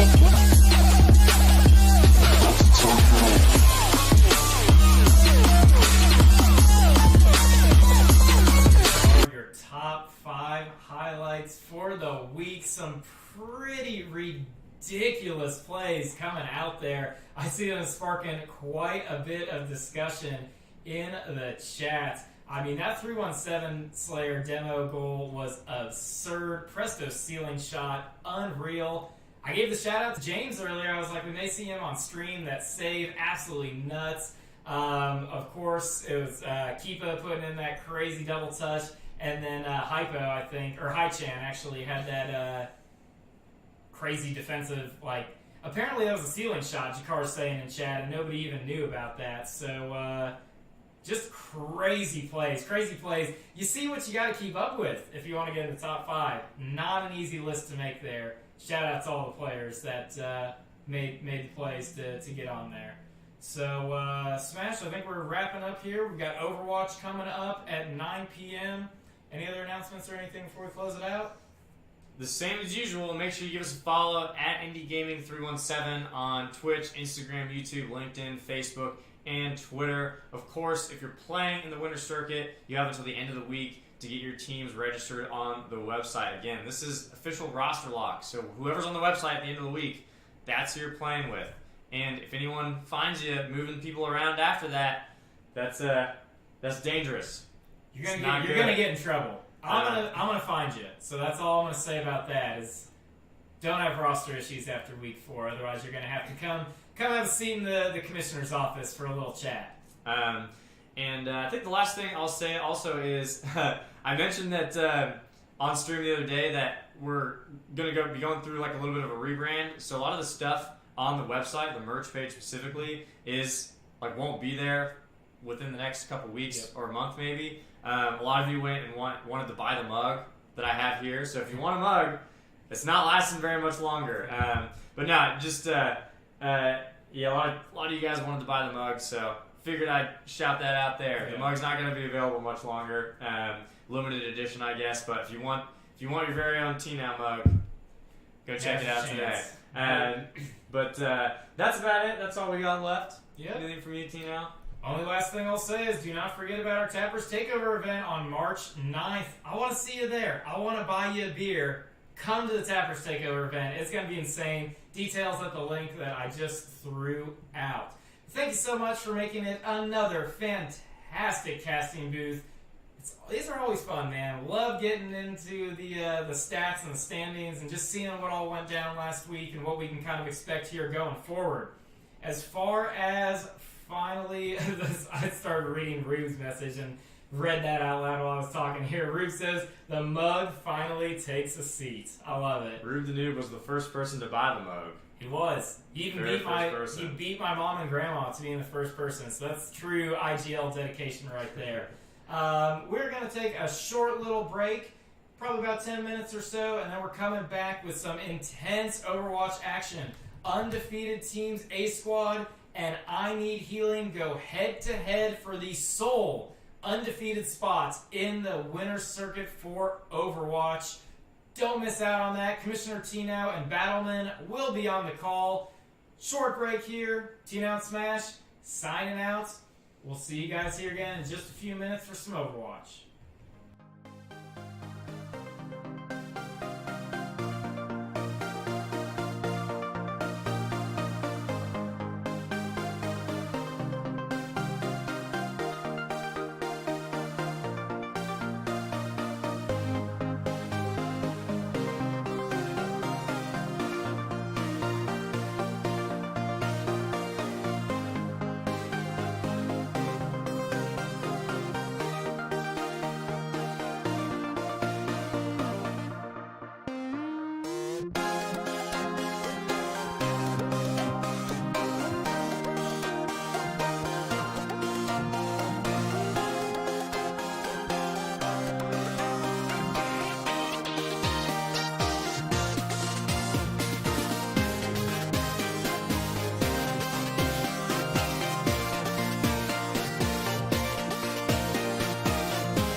Welcome back, ladies and gentlemen. We are live with the winter circuit for Overwatch. Commissioner Tnow and Battleman here in the booth. We've got a fantastic one coming your way. Our only Overwatch match of the night, but it's between two undefeated teams. I Need Healing and A Squad. The winner of this match will be the sole undefeated team in the winter circuit. Battleman, we've seen I Need Healing pretty much run through the circuit so far. They're at 3-0. They've been doing really great. But A Squad also sitting at 3-0. This one's going to be interesting. All right, so we've got yet another team matchup coming where someone is going to have to lose their undefeated title. So awesome, good to know. I Need Healing has just been tearing through the team roster so far. So we've seen them for the past 2 weeks now. It'll be the third match in a row that they've been on stream. So super excited to see how they come out. A Squad, can't remember if we've seen them on stream. I know we saw them in the preseason. I fortunately could not tell you how well they did, but regardless, it's 2 3-0 teams, so I'm excited to see one of them is going to have to lose their title today. Yeah, 2 3-0 teams, and A Squad, they did do pretty well in the off season. Playing in some of our friendly matches here, so it'll be interesting to see how they stack up against I Need Healing. BTK Hale in the chat hyping up that Overwatch. Battleman, I'm really interested to see if I Need Healing is going to bust out that crazy comp that they always do with like the Mei, the Bastion, the Orisa, and maybe one of their defensive stands. Definitely. It's a comp they could definitely run on this map. For most of, I believe all 3 of the maps, they have some sort of high ground that's available for them to use for the Bastion to be up on with the Orisa, while their Mei can kind of tear it up down below. But one of the maps here in Oasis is one with a giant little dome thing in the middle. That's going to be really hard for Bastion to be able to see the other side that he's not on. So it's definitely something that A Squad can use to their advantage if I Need Healing is going to come in with that comp.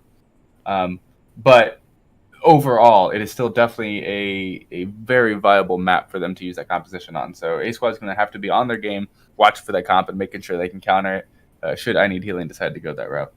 Mm-hmm. Yeah, it's been a tough comp that I know we even talked about off stream. Like, you were like, hey, maybe me and my friends will try this out sometime just to kind of see how it works. And because they've been having a lot of success with it. It's been kind of their signature go-to in the defensive side. As far as A Squad goes, the one thing that kind of sticks out to me, I remember seeing some pretty good Widow play as well as some fantastic McCree play. And I believe that was Fish Face and maybe Bobby Lee. I think it was Fish Face, who's kind of one of their go-to DPS or assassin players, if you will. So definitely going to be looking forward to seeing what Fish has in store for us here with I Need Healing. Great. I'm excited to be looking forward to some great DPS coming out from both teams then. Should be pretty fantastic here. I better make sure to pop this overlay up and hide these. Did I look at the right? Oh no, I'm messing up my controls here. Yeah. Sorry, I talk to myself a lot, guys. There we go. Wow, 3rd time's a charm there. So, Battleman, give us a little bit about this map and maybe if there's any sort of strategies or anything we can kind of expect to see coming out on this one. So this is the one I was talking about, where the Bastion is going to have a really hard time seeing the other side of the map, depending on what part he's on. They've got this high ground that's definitely available for the Bastion to see most of the point that he needs to be able to cover with his shield, with the Orisa, and with his rain of fire. But it's also going to be a lot easier for A Squad to be able to come into this, find wherever the Bastion is, and then go to the opposite side and kind of use the map to their advantage as far as hiding from any sort of barrage of bullets that may be coming in. There you go. That's Battleman's battle plan right there, giving you a little bit of a lowdown on kind of the map and what to expect here. Now, talk us through the comps here as we see both sides getting ready to take the field. All right, so I Need Healing is going to decide not to go with that bashing comp. They're going to bring out the recently buffed Reaper. He does the same amount of damage, but he heals himself way much more than he used to. And it's just, you really feel that presence in the field now. He can sustain himself so much longer than he used to be able to. The healing is ridiculous. We were testing it earlier. He can sustain damage from an entire Bob ultimate, with Bob completely focusing him down, he can still stay in the fight, take Bob down, and move on without barely even a scratch. Dang, it's that definitely is to be a very brawly comp. Yeah, some seriously buffed healing there. We see A Squad take a good start here, but Fishface gets taken out by TTV Kid, but then Verde and TTV Kid going down. Fishface getting the res on the Mercy, and A Squad strong first stand here. Really all got started off with Bobby Lee Swag getting that pick with getting that pick on, I believe, Rap God on the Mei with that Hanzo. Yep. And they were able to just really burst down from there. It's Mei, Reaper are going to be the core of the I Need Healing's comp. And so if A Squad can take those guys out first, then they're going to have a pretty easy time being able to shut down the team fight from there out. Yeah, absolutely. And we see I Need Healing. They do a great job of really just moving around together. Bobby Lee Swag and Mercy here, CR Big, probably not expecting them to come up here, but No Name gets taken out by McCree on the flip side. I was up here expecting a little bit of action to be happening. Rap God goes down. We see Wildcard getting a nice hook in here, but Nuggy puts that shield back up, and A Squad is looking extremely strong here. Not even I think maybe conceding one death so far, but outside of that, really doing a great job as McCree getting another kill. Definitely. They're doing such a good job of shutting down No Name on the Reaper, and that's just really making it tough for I Need Healing to be able to push forward, because without that extra damage, or without that main damage, it's going to be really hard for them to push onto this point full of tanks.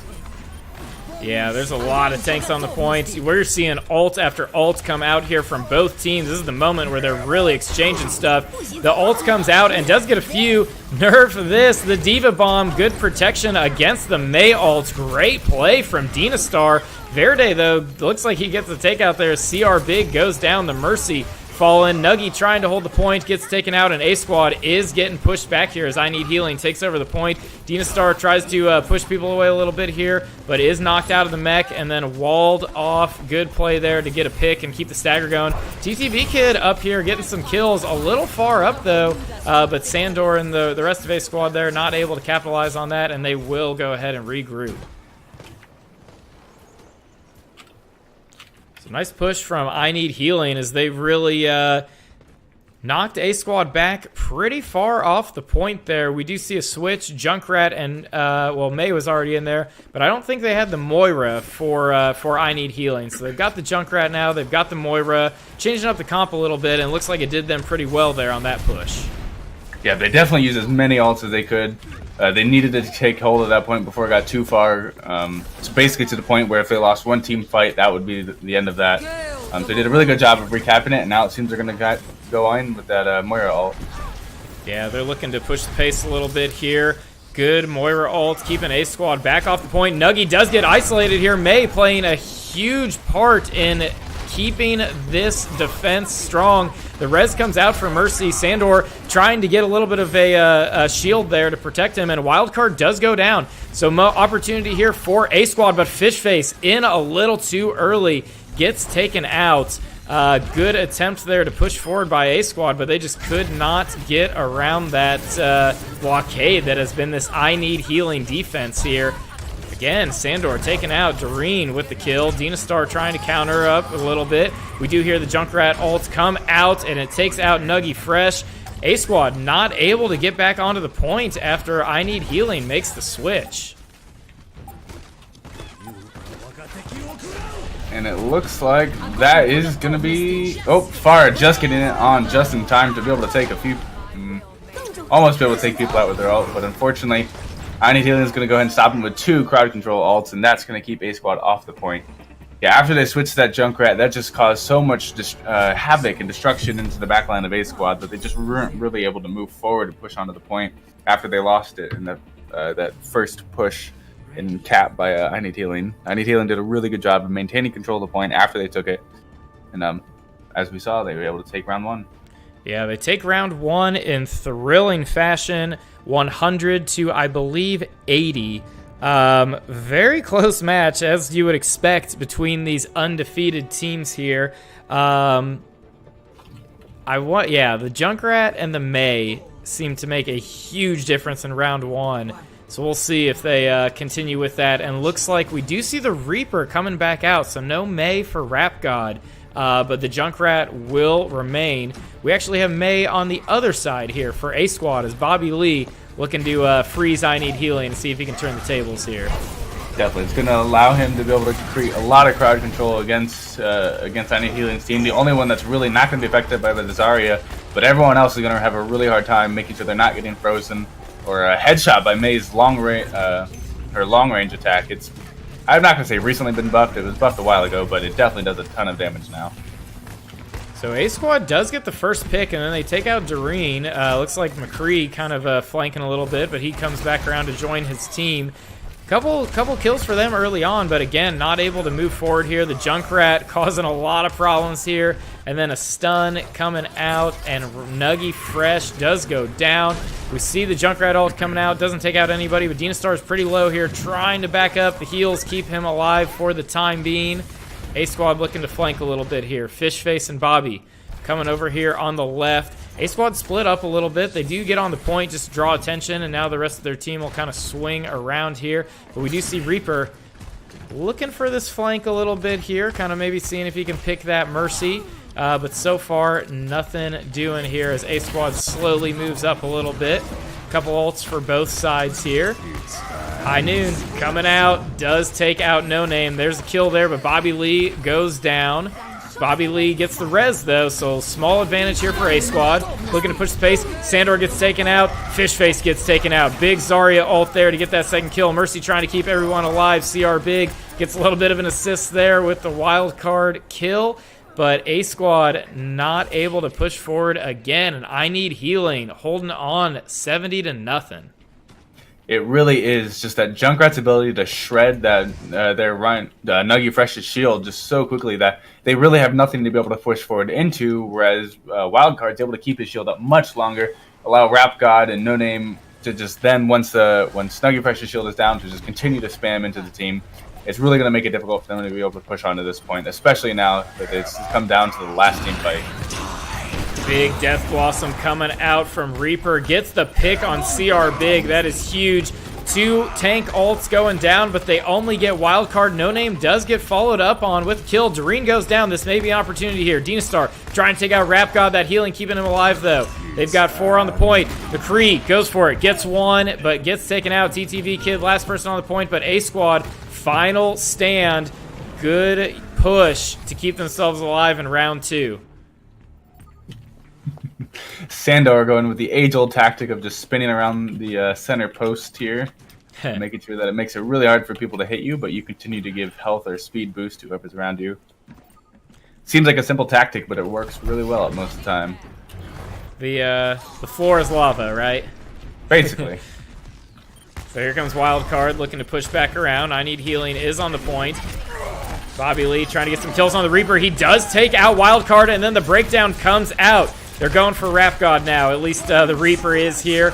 But a sound barrier on the other side. Nuggy Fresh getting taken out by the Junkrat. CR Big goes down. That's some big kills. The Moira ult comes out. The Junkrat ult finishes off a couple more. Bobby Lee going for a Desperation. Death Blossom does take out 1, but he gets knocked out. And this is looking like it is going to do it for I Need Healing as they take map number 1.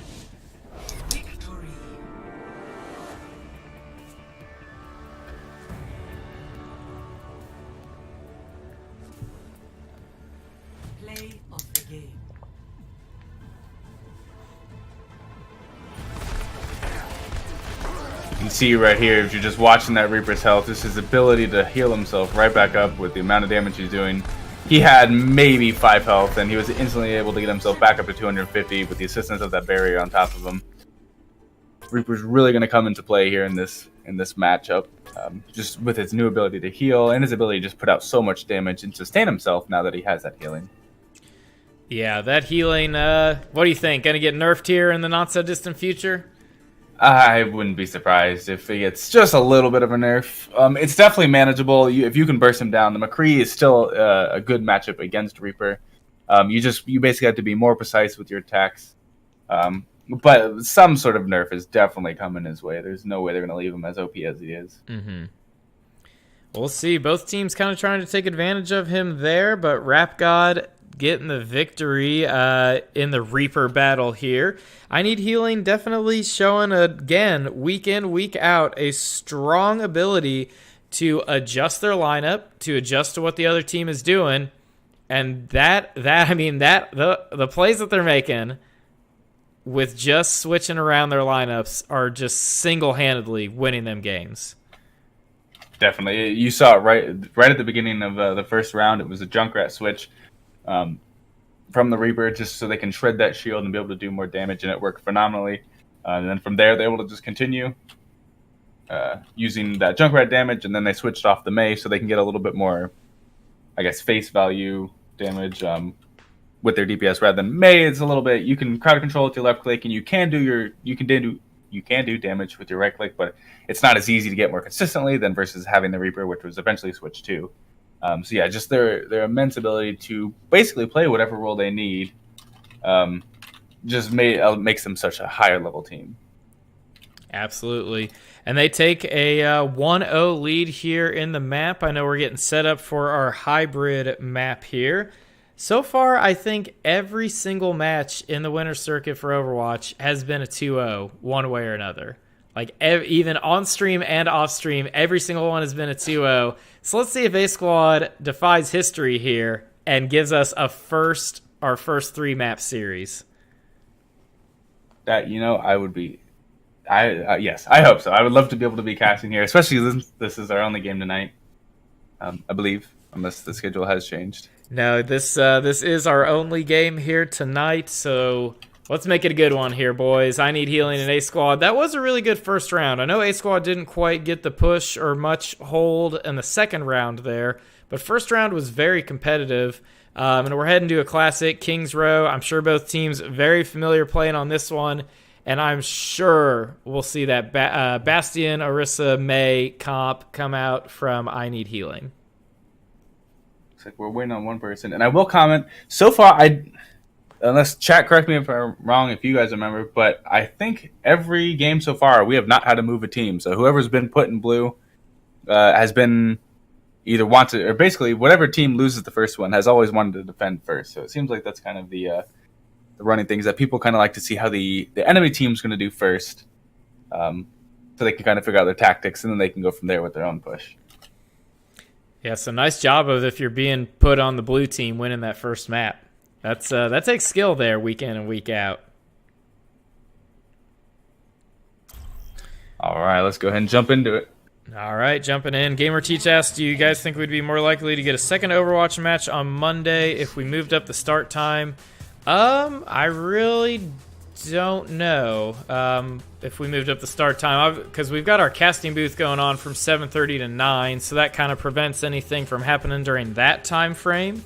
But yeah, obviously with just the two matches in the 9 and 10 slot on Monday, it does make scheduling on stream a little bit more difficult.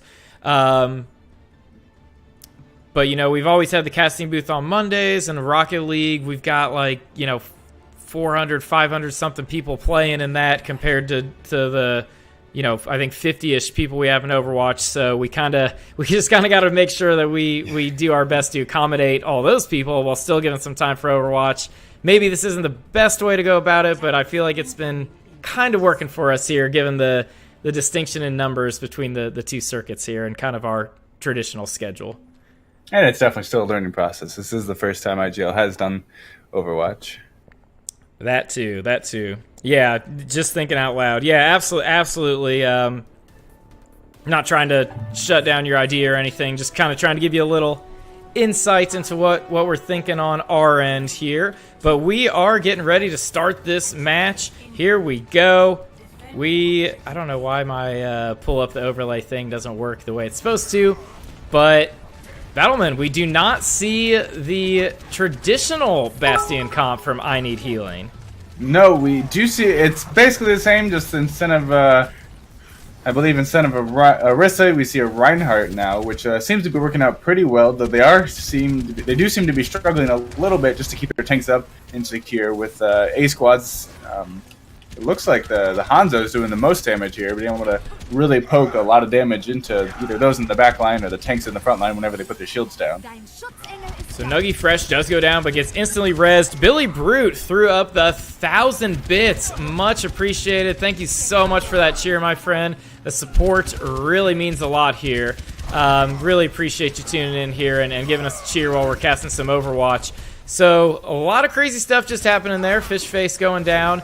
They did pick the Bastion, but he got the res, and I think when they tried to push forward, that was kind of the end of things there, as we did see them get kind of shred apart there, even after getting another pick or two. Yep, I think now there's a good pick, because I was just about to say, it's the Mei in the front line that really makes it hard to push in, even after you get that pick, because sure you can res back, ooh, and I'll just be quiet for now, because this is gonna be a good fight with the way things are going so far. Man, that was a great pick, but the Soldier ult getting canceled by the Shatter. The double dragons not really getting a whole lot of value. Nuggy's ult gets shattered here. Doreen does get picked off. Bobby Lee's doing some work on that Hanzo in the back line. I probably should have focused the camera on him for a little bit there, because it looks like A Squad's going to get to push the payload a little bit here. We do see the res coming out on Rap God.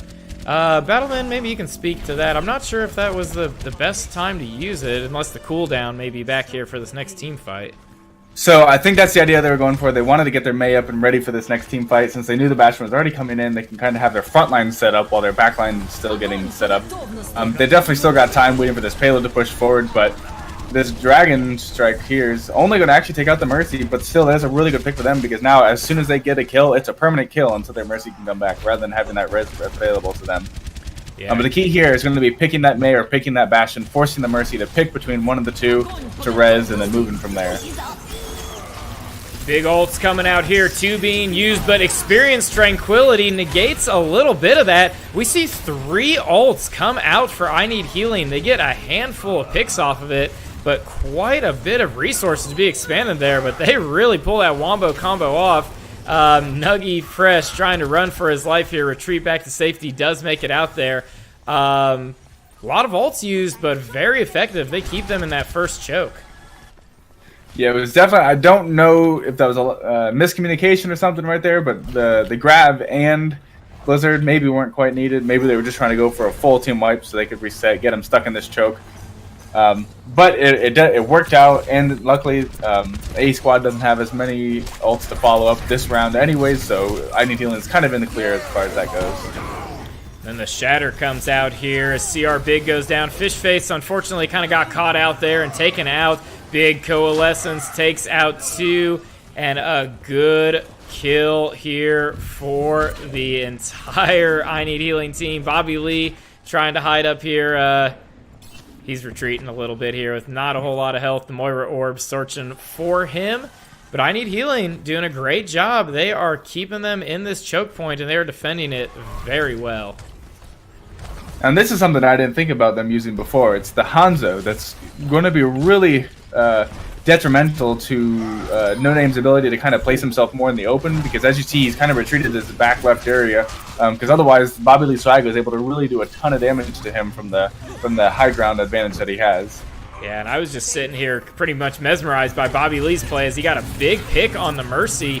A-Squad tried to move up. They took out Mei. They take out TTV Kid. Double Dragons coming out, giving a little bit of pushback, getting that Bastion out of his position. Dina Star extending up here pretty far. Wildcard missing out on the charge. Doreen gets taken out by Bobby Lee. Then Wildcard goes down.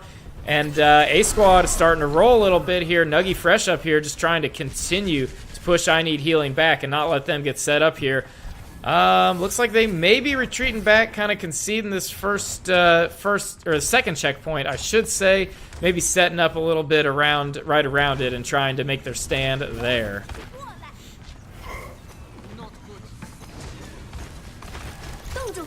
Ice Wall goes down. We do hear again the Zarya ult and the Ice ult coming out, but it's TTV Kid and Rap God. Tranquility negates everything. They even lose the Shatter ult, and then a big one coming out from Nuggy as they take out Doreen and Verde.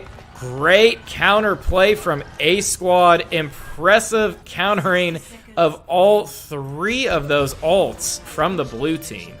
Such a good. I think we found the comp here to counteract this Mei Bastion composition.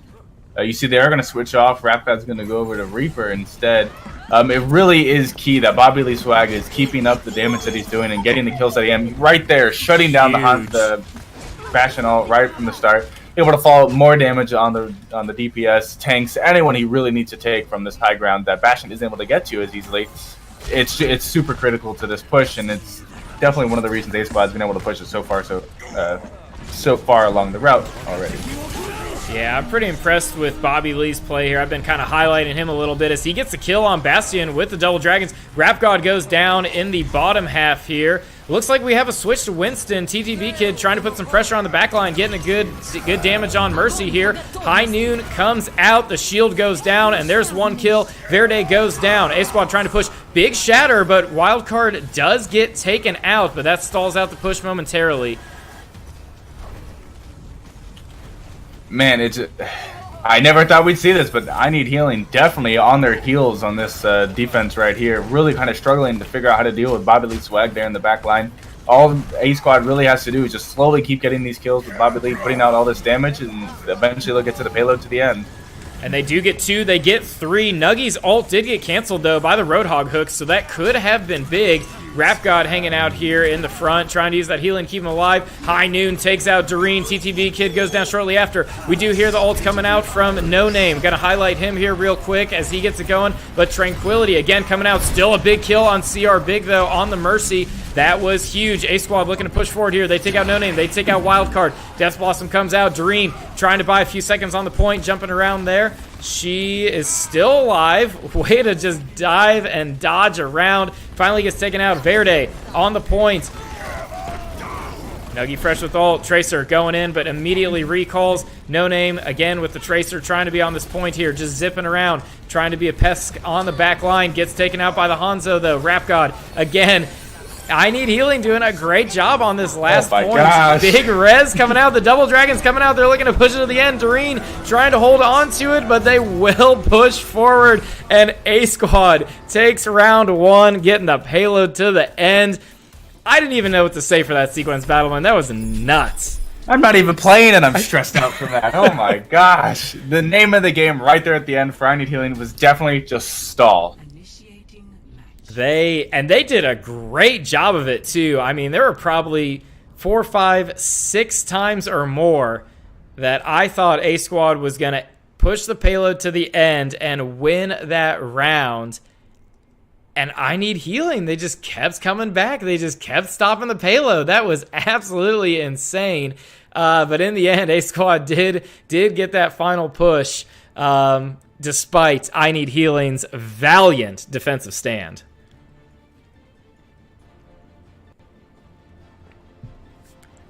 So, give us a second to catch our breaths here. Me and Battleman maybe drinking a water, getting a little relaxed here after that intense call.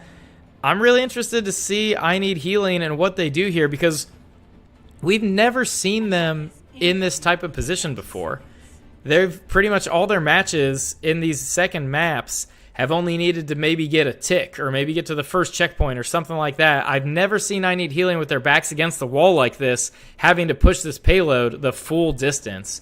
But knowing their ability to kind of adjust to what the other team's doing and adjust their comp and strategy, I'm guessing we're in for a pretty good round. 5, 4, 3, 2, 1.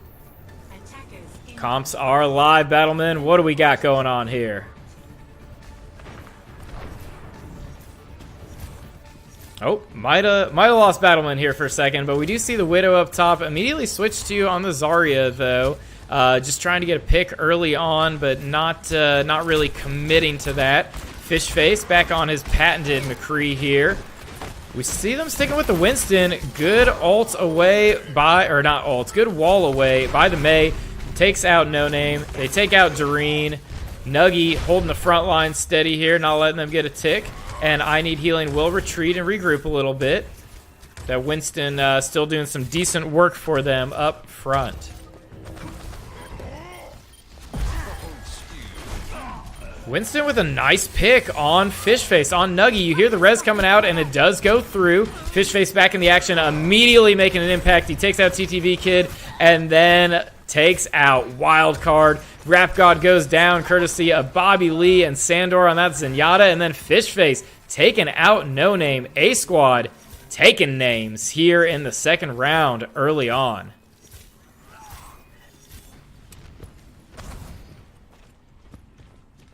So Nuggy Fresh kind of hanging out around front here, getting some charge for the Zarya.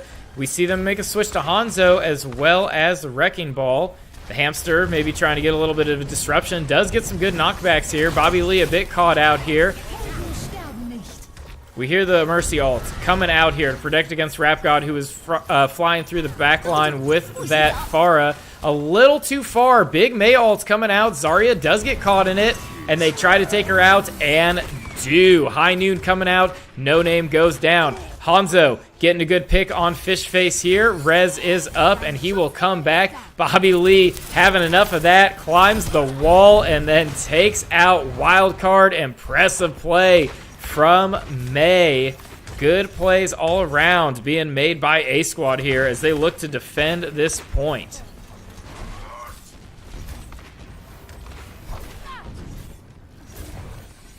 Rap God gets picked, but there's the res. Fishface looking to immediately get another one. Almost up there a little too far, but the Zarya shield saves the day. No Name.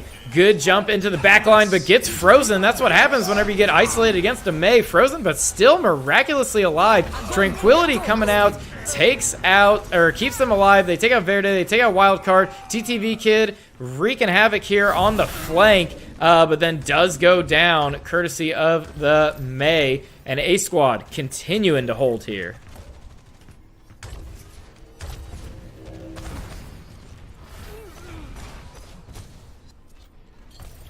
$60 seconds coming up on the game clock. Bobby Lee, beautiful wall off. TTV Kid a bit isolated here. He's going for the kill. They do get the freeze, and they take him out. But Justice reigns from above, and then Double Dragon comes out. Big kills for I Need Healing. They take out 4. They take out 5.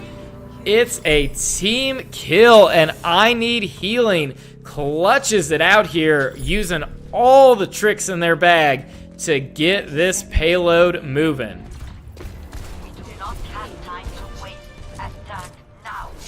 Rap God now trying to come forward here and pepper some rockets down, but gets taken out. Went a little too far forward. Death probably won't be of much consequence here, as he can just respawn and rejoin his team here.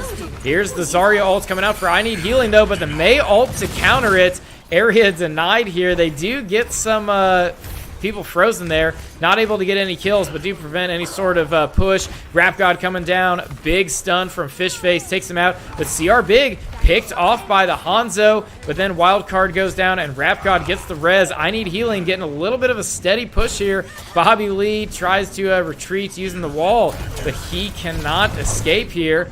No Name pushing forward with Wrecking Ball as he continues to try to fight A-Squad away from the payload. No Name doing a good job of pushing up here. TTV Kid coming forward. I Need Healing pretty steadily moving to this point. They once again have found a solid comp that's working well for them and giving their opponents trouble. We saw the switch to the Hanzo and the Wrecking Ball. That combination, the disruption in the backline with Wrecking Ball, but he gets taken out a little too far forward. The other team was focusing the Reinhardt. They do take him down. They take out Xandor. They take out Dinastar. High Noon comes out, a potential counter ult, but nothing doing here, and I Need Healing is just rolling right now as CR Big and Nuggy Fresh look to retreat.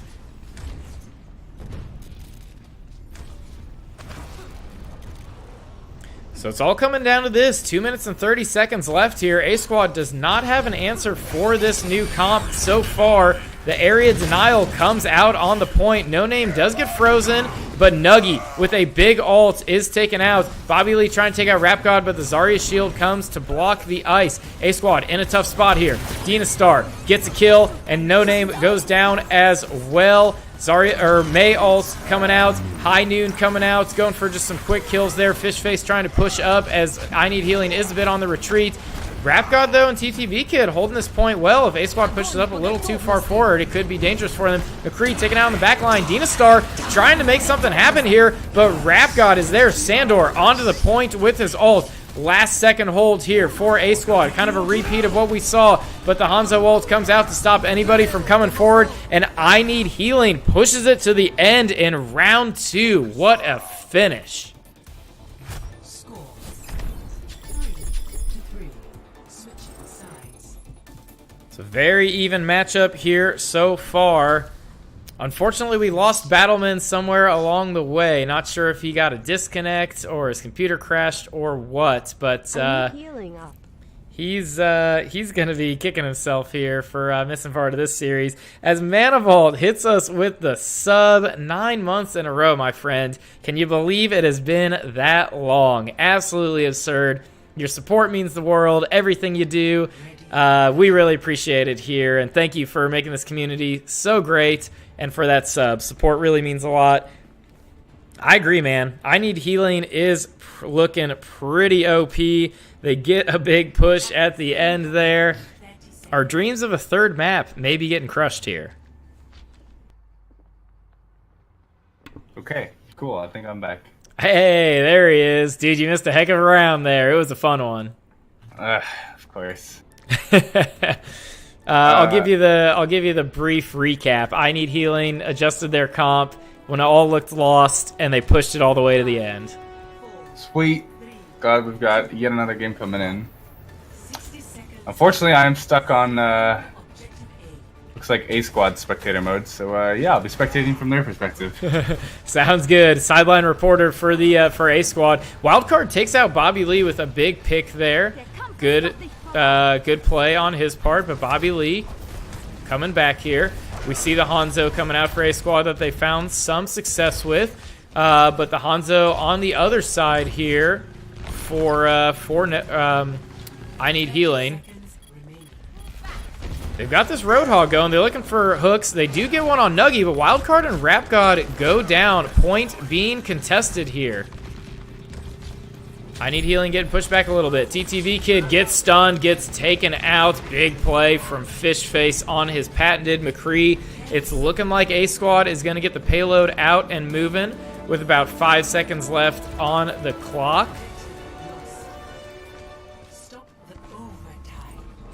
This is big, though. Overtime coming out. Bobby Lee trying to sneak up there, but Reaper is there, not letting him get anything going. I Need Healing definitely with a lot of time on the clock there.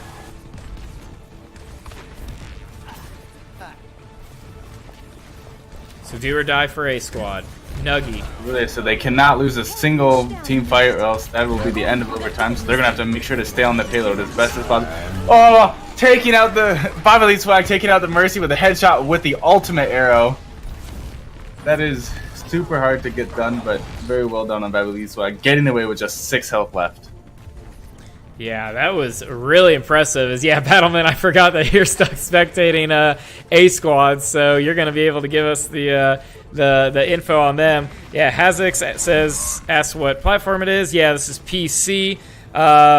We do Rocket League as well, and the first thing that we did was Rocket League to answer Pancake's question there. Rocket League was something we did for 2 circuits. This is our first circuit with Overwatch. So big coalescence coming out, but the sound barrier does come down. Nuggy pretty far up there, but the shields and everything keeping him alive.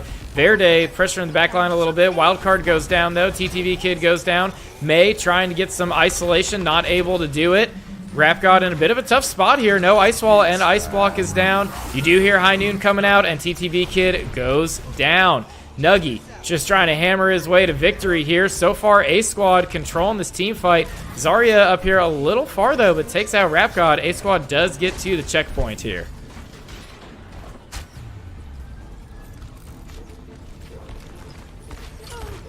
Dynastar gets hooked and No Name takes him out. Big play coming out from No Name as he gets a pick here to start this final push. Mercy ult's coming out, but Wildcard still goes down on that Bastion. A Squad really focusing him up well. Fishface almost takes out that Zarya. Rap God goes down. We do see the res on Wildcard. Big Zarya ult. No Name in the back here trying to get some picks. They've got him surrounded. The counter Zarya ult comes out here along with the Double Dragons. Takes out one, takes out two. Sandor holding on to the point, gets the boop and the shield taken out. Taking out No Name on the Roadhog. Wildcard ult trying to make something happen. Does force out the sound barrier. That's a big ult there. Battleman, what's it looking like here for A Squad? Man, Bobby Swagger just non-stop getting these headshots on Hanzo, and it's really allowing his team to just be able to clean up the kills from there. If it's maybe Zarya's low, he's just going to pop his E and spam down her shield so she has nothing to protect herself. If it's the Roadhog, he's just going to pump arrows into it, building his ult. Same with the Bastion, he's just going to pump arrows, make sure that he falls. He's going to get pushed off the map, though, so this is I Need Healing's time to take control of this payload and stop it before it can get to the third point. So I Need Healing just needs to push a little bit further, probably basically to the end of the map, in order to take the win here on this this map. Yeah, this one probably going to be going the full distance here in order to get the win, as A Squad almost got it in there, couldn't quite sneak one in at the end. Yeah, Pancake Tree of Bronco B Sports. I know you're on a Rocket League team here. A lot of the people playing here, I mean, these are probably some of our better teams in Overwatch, but we do have a lot of people that are newer. Our first circuit for Overwatch is just for plat and lower, so definitely more catered towards people that are kind of newer to Overwatch, or at least kind of in those ranks. Yeah, there was a disconnect on the side of I Need Healing, as GamerTeach points out, but apparently that did not stop them from continuing their defense. So what's so your it looks situation? Like it made you leader, so you can actually go ahead and go in. If you hit escape and then show lobby, you can right click on me and make normal spectator. There we go. I don't know what it's. Spectate all. Yeah. There you go. Sweet. I'm free. Yeah, I need you. Oh, I got the things on screen a little bit too soon, but whatever. It's all for fun here. You're free. You can do whatever you want now. And I Need Healing coming out with that Junkrat to try to make this final stand here and push it towards the end. They've played fantastic with Junkrat tonight. Already doing it good. does a super good job of bursting down that shield, and it's really going to come into this attack right here. You see they've already had to fall back off the point, that way they don't take too much damage. It's going to have to, A Squad is going to have to step back on if they really want to maintain this defense, but it looks like I Need Healing is going to really be able to do the more damage and be able to just push them off the point and cap it. With most of them still alive, they're not even going to be able to hold it, and they're still there. So I Need Healing, really strong start coming out. Yeah, big plays coming out from them as Dynastar trying to retreat, does get that last second shield. He's running for his life, but it's not going to make a difference as I Need Healing, plenty of time on the clock, and they get the payload moving. And Doreen just doing tons of healing and damage all at the same time from the back line, able to just sustain, keep his team up as long as possible while also dealing all that damage. He's going to be really crucial here. It's going to get a little bit harder for him as he loses that line of sight, but Ana still such a good healer when it comes to big takes like Zarya and Reinhardt. So now Verde and TTV Kid on the payload here. Rap God kind of was looking for that flank. Junkrat's there peppering bombs in the back line. Nuggy gets caught up a little too far. Bobby Lee looking for the counter kill. Can't get it. Him and Fish trying to get a little bit of a barrage going. The Junkrat ult does take out Fish. Bobby Lee doing a good job of holding on to his ult, and then Rap God gets the big Death Blossom in the back line.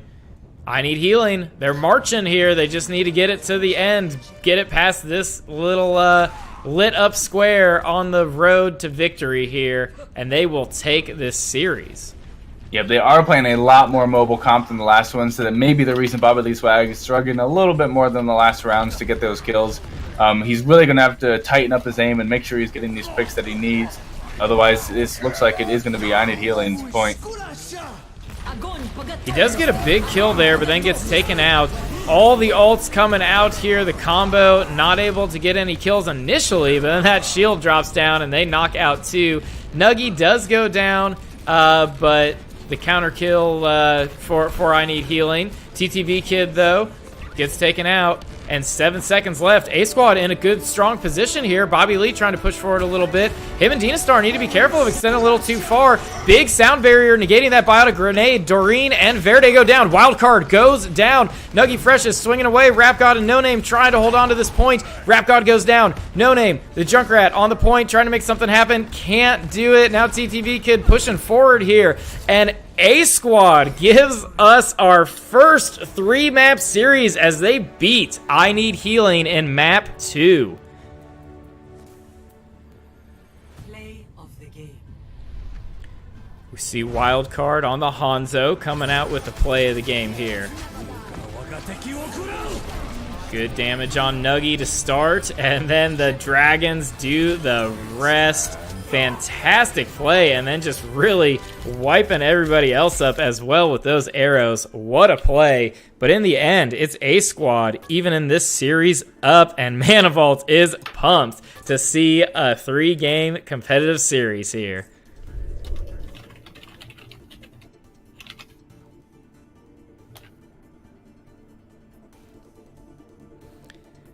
So yeah, I guess Battleman, I'll probably need to give you the lead again here, huh?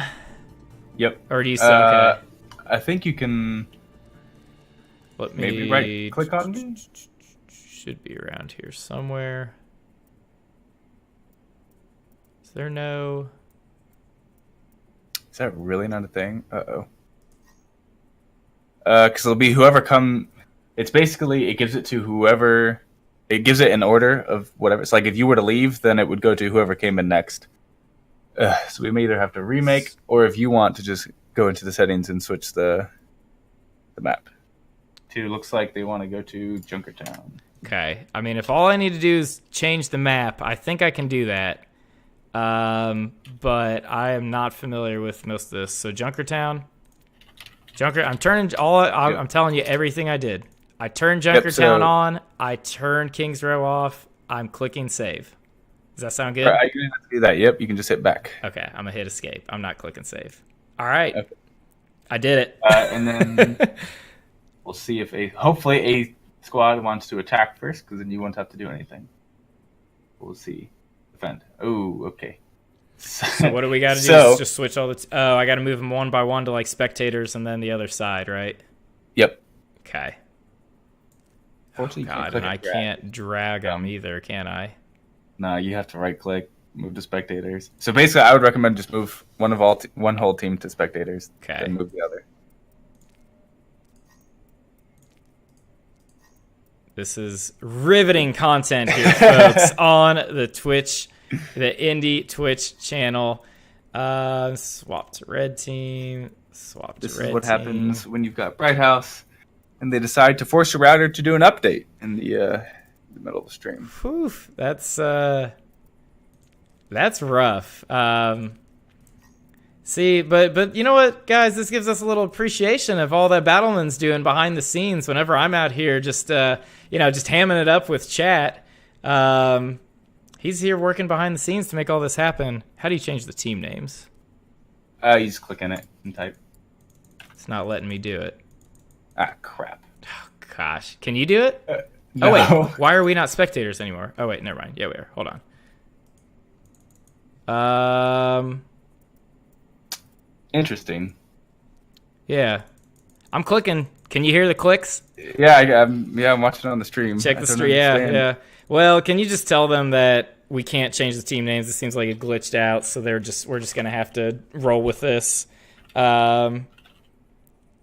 Gamer Chief says Bobby Lee Swag was the MVP of that match. Yeah, he had some fantastic plays all across the board. Him and Fishface really impressed me holding down those DPS roles. Man of Vault, you were right, man. You said this would be a close one. It is a very close one.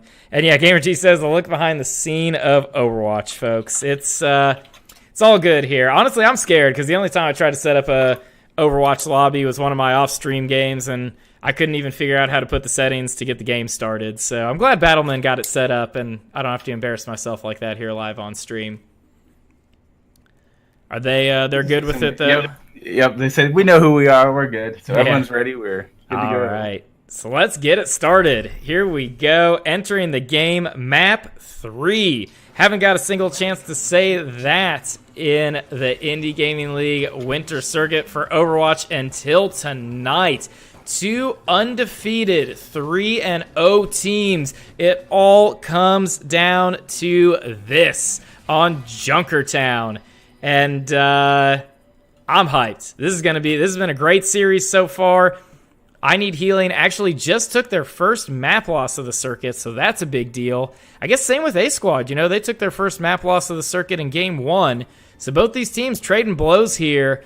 Only one can come out on top, and we're going to settle it here in Junkertown. Which is perfect, because Junkertown is known for their battle arena. It's where Hammond came in. Hammond was the king of the battle arena. He was known as Wrecking Ball. He was kind of the challenger to beat. So it's pretty fitting that we end the match tonight on this map. Yeah, fitting that between these 2 undefeated teams, it's in this, the place where the ultimate challenger right there was Hammond, or Wrecking Ball, or Hamtaro, whatever you want to call him. Either way, dude's a hamster. Either way, it all fits. Yeah, I believe it's called the Thunderdome. Oh, the Scrapyard. That's right. Okay, yeah. Yeah, so, Thunderdome's like Mad Max, right? Yeah, yeah. Wrong IP. Yeah. But here we go. Map number 3. We see A Squad on the defense here, although they may show up on the I Need Healing side. And here we see the Orisa come out and the Bastion. I think GamerTeach was calling the pirate ship comp, so it seems like we may see them kind of try to make a move towards that. Couple kills going down for both sides here. Sandor taken out. I keep thinking the blue team's I Need Healing. I'm getting super confused. Dina Star knocked out of the mech. The big grab surge by the Orisa. They take out everyone. Bobby Lee, the last person standing. And I Need Healing. They're rolling. Definitely. This is I would almost say the perfect map for them to run pirate ship comp. First of all, you've got all the actual booty on the payload, all the gold that Junkrat and Roadhog decided to steal to bribe the queen to let them back into the town. It's just the perfect setting for them to run this pirate ship comp. As well as kind of the location. It's there's high ground, but it's still a really well protected payload as it moves through. So it's really going to be up to A Squad to jump as a team and make sure they fully focus that Bastion down. That way they can move from there. But they got to watch out for Bobby Lee's swag there on Reaper, for he's going to also be able to do almost just as much damage. It's going to really force them to pick a target and move, but also watch their backs. Yeah, and you do see Nuggy trying to jump on there. He does disrupt them a little bit, and No Name gets taken out. Bobby Lee is up there wreaking havoc off the initial hit from Nuggy Fresh. Verde goes down on the Mercy, but CR Big with the counter death, as well as Sandor. A stimmed Bastion. That's pretty terrifying as he is just launching at everyone. Good attempt for A Squad to counter this, and they did get the pick, but in the end, I Need Healing just keeps pushing forward here. Yeah, unfortunately, it was just such good positioning for No Name. Normally with Pirate Ship, you want to keep the Bastion on the payload, but he's done a really good job of knowing when to get off the payload. When the going starts to get a little bit tough, he moves away from it, except for when you can't see it coming, obviously. Yeah. So A Squad might have a chance to reclaim the payload here. Yeah, and they do a solid job. We see the Bobby Lee swag. Death Blossom come out, takes out one, but No Name's ult's immediately coming out. Nuggy knocking him around a bit, putting some good damage on. Good Diva ult coming out here, forcing I Need Healing to back up, but they're just charging right back up, and Wildcard puts down the damage boost and gets the kills. Big plays from I Need Healing as they're very much in their element here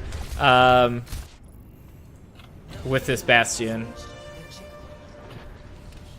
Here's where it's going to get a little bit tough for them. A Squad is going to get multiple ways to come down on top of I Need Healing, so they're really going to want to make sure they're coordinated with this attack.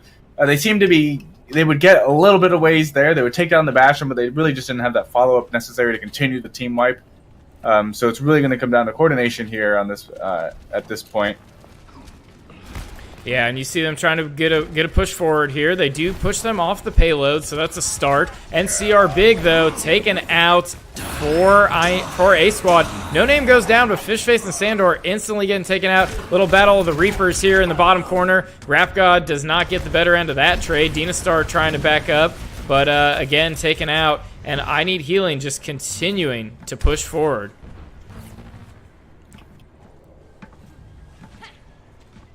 Fortunately, there is plenty. Well, I guess so. There's plenty of time for A Squad to come in and push through and try and hold the point. But the real key is going to be taking out that Bastion.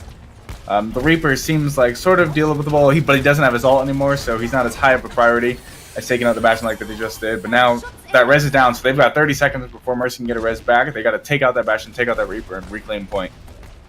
Yeah, Bastion kind of up here by himself. He is pretty set up pretty well and does take out Nuggy. Tries to take out another one. Gets Sandor here. The Orisa ult making some big damage boosts here, really allowing them to push forward. And they take out a few more. Fishface doing his best to try to stop them. But this payload is dangerously close to the end. Ults come out for Bastion as the ult comes out from Zarya to prevent anybody from moving on to that point. And I Need Healing, strong round one. Take it to the end. That was just such a good Bastion comp. They really did well with the like I was saying earlier, the Bastion, such good placement. He knew when to be on the payload, when not to be on the payload. And it really came down to their ability, I Need Healing DPS's ability to be able to switch out with each other at will and kind of be able to say, okay, hey, Bastion's taking a lot of damage. We should switch out. Have the Reaper go in, do some more damage. Oh, the Reaper's getting focused now. Time for the Bastion to come back in. So they did a really good job in that route. Yeah, good job of kind of swapping out. And really shout out to Verde on the Mercy because every time Bastion went down, the res was just immediately thrown out and they were right back in it. And that's why it was so difficult for A Squad to get anything going. I mean, they were pretty successful in getting those first picks in a lot of the team fights, but the follow-up wasn't really possible because they expended so many resources to make that pick happen, and then it was completely countered by the Mercy res. So tough to break through that, man. Yep, that's one of those things where if you're going to focus the Bastion down, you kind of need to defend the corpse almost. You want to make sure that the Mercy doesn't get a chance to get in there and res them. Otherwise, if that's not something you're going to be able to do, you need to focus that Mercy. You got to make sure there's no chance for that res, and then kind of snowball from there. But that's a little bit more of a harder route because then you leave that Bastion alive longer than he should be. Action going on immediately up front as Nuggy gets taken out. Bastion was set up to the right. A-Squad was not ready for it. They do take out the Bastion, but Bastion immediately rezzed, and they're right back at it again. As Sandor we see going down here. I Need Healing with a very aggressive setup here to start off. Rez coming out on Sandor because, hey, why not? But Dynastar and CR Big going down. This is an interesting comp. You don't see this often, and when you do, usually it's for the first team fight, and then the team that's pushed way up will usually fall back, but you don't really see them stay forward like this very often, so it's interesting that they're actually making it work pretty well and being able to sustain themselves up there. Though, looks like Fishface is going to be able to get these picks that's going to force them to have to back off.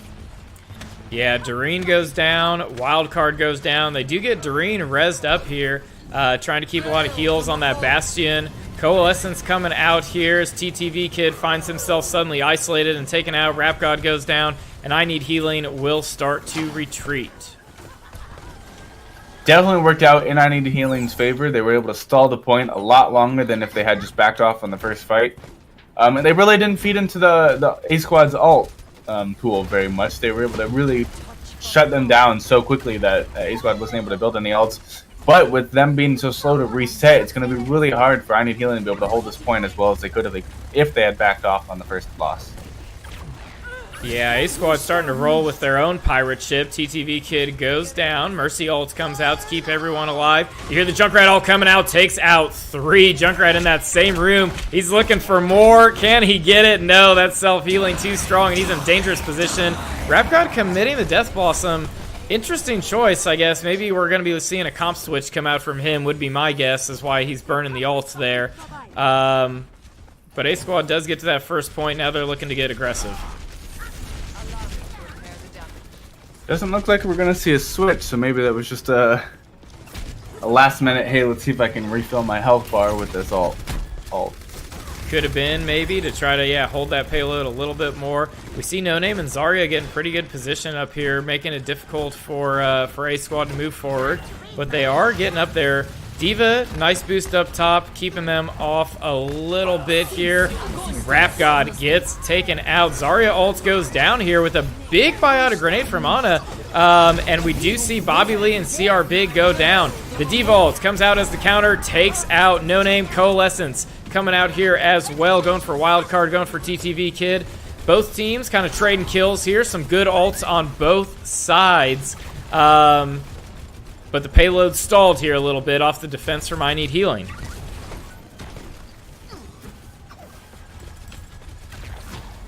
It seems that they're really struggling to get their footing once again.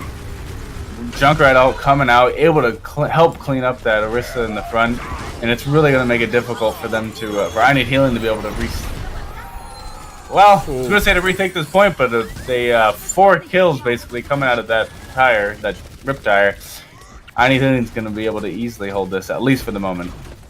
Yeah, they are not messing around as they take out 4. But A-Squad looking pretty persistent here. They're somehow pushing forward. The change in the colors is really confusing me because I'm having a hard time figuring out like which team's winning these fights. And it looks like they're trying to make one last stand here. Fishface does take out Rapgod. Mercy ult's coming out for I Need Healing. Nuggy Fresh goes down. That's a big loss with the tank in the front line. The Mercy ult comes out as a counter here for the for A-Squad. Rapgod gets the res for I Need Healing. You see Junkrat on, you see No Name on Junkrat, stemmed and getting the boost here. Nerf this. The explosion coming out. No Name goes down.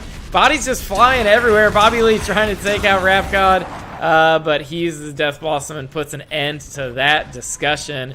Pretty crazy here. Fishface, though. Nice pick up front, but a little too far forward. Does get taken out. A-Squad need to regroup here with another attempt at this push. My ultimate is charging. It looked like for a second A-Squad was going to have that, but just the immense amount of healing coming out of the front line, or I guess the back line for I Need Healing with Doreen and Verde on Ana and Mercy respectively. It's just they're able to pump so much healing into their team from short distance and long distance. It really allows their healing to seemingly be everywhere on the map at once, and it allows I Need Healing to be able to sustain a lot better than you see the Moira and the Mercy on the other team. Yeah, a lot more sustain for I Need Healing, helping them win these longer team fights. You see them kind of looking at maybe making a flank here. Zarya swinging around, tossing that ult out. You hear Junkrat ult come out. It's coming in there, and it does take out 3. No Name's Rip Tires have been on point. Rez coming out, brings TTV Kid back. Team wipe for I Need Healing. This is looking rough for A-Squad. This is, by the time they get a full team setup, this is going to be the last push A-Squad has to take this point. They're going to want to make sure that they are pushing in hard and staying together. They do have a Deathball comp that is, with the Moira, the Reinhardt, basically what their comp is building upon. So they got to make sure that they're moving together, moving as a team, and killing one kill after the next. Last chance here probably for A-Squad. Wild card getting low, but Verde keeping him up. The Shatter comes out, but Wild card does get taken out. No Name with a good position from behind here. Does seem to get a kill. Bobby Lee goes down, but Doreen, TDV Kid, and Verde go down. Rapgod trying to make one last stand. Good kill to get rid of that Coalescence, but he will fall. CR Big with the ults now, trying to keep everyone alive as No Name's just peppering those grenades down. He flies up there, even trying to stall the payload a little bit. Good use of his passive there with the death to get that short delay. But A Squad finds the last little bit of juice to push that to the second checkpoint, giving themselves another minute on the clock. It's going to be super critical that they use this time in here wisely. They've only got about 2 team fights left. They're going to want to make sure they continue to push, but play it a little bit safe while also being aggressive. I know that's pretty contradictory, but they got to make sure that they're not taking needless damage and they're not getting killed needlessly. But they also want to make sure they're being aggressive enough that they can continue to keep the payload pushing. Yeah, so far they're moving it forward. We hear the Orisa ults come out, so it's going to be some big damage. Couple ults coming out for A Squad. Diva Bomb takes out 3. Junkrat ult coming out in the back line, though. Looking for the Mercy. Finds it. Mercy goes down. Nuggy Fresh hanging out up here on the point, trying to make something happen. TTV Kid, though, looking to use that laser to push him away. Sandor just all over the place, trying to make something happen on that Lucio, but bodies are flying everywhere as Rap God gets the stim, takes out Dynastar in the back. Fishface hanging out on the point still, trying to slowly move that forward, but he will fall, and A Squad gonna try to maybe regroup for one last push. Bobby Lee's up here pretty far, though. Wildcard does end up taking him out. Last chance for A Squad. Diva flying forward here, does get onto the payload. Nuggy trying to come forward. Big Death Blossom coming out in the back line as we see Fishface and CR Big getting taken out on that Tracer and Mercy. Dynasty doing a great job of eating that Zarya ult, but unfortunately, it's just not going to be enough. There's only 2 people left on the point. Only one person. It's a baby Diva fighting for her life to stay on the point, but it looks like that is going to be it. Soldier's going to try and stay on as long as possible. With 6 people against 1, it's not going to be very easy. Looks like they're going to try and chuckle back onto the point to try and take it, but unfortunately, this is an uphill battle that it just seems like A Squad is not going to win. Fishface doing a really good job of staying on the point. Going to get hooked and taken out quickly. And that is going to be I Need Healing. Ignore the giant A Squad wins. It is going to be I Need Healing taking the map. Oh, yeah. I Need Healing does take the win. Despite what it says on the screen there, we couldn't change the names between games. And no surprise that No Name comes in with the play of the game. He had some big Riptire ults, getting a couple 3-4 kill Riptires. You see one of them there. What a play for No Name. Man, definitely some high tier plays. Lots of counter plays coming out. That was really great to see. I like how the comps were constantly changing. It seemed like no one moment there was direct counters to either group. They did really good job with the counterplay. Both teams seemed very coordinated. There was a few times when it looked like there was either some miscommunication or lack of communication, but overall, some really good high level play coming out of both teams. Yeah, high-level play, and congratulations to I Need Healing for remaining undefeated as they take the day in a 2-1 series.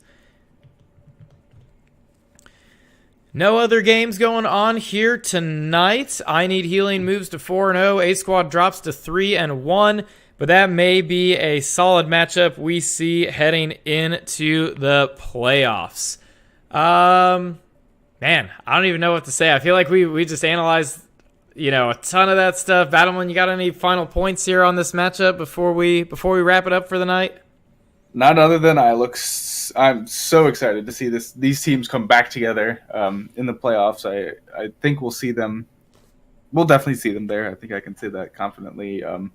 A Squad losing their win streak, but I'm sure they can get back on a winning streak before we go around to playoff time.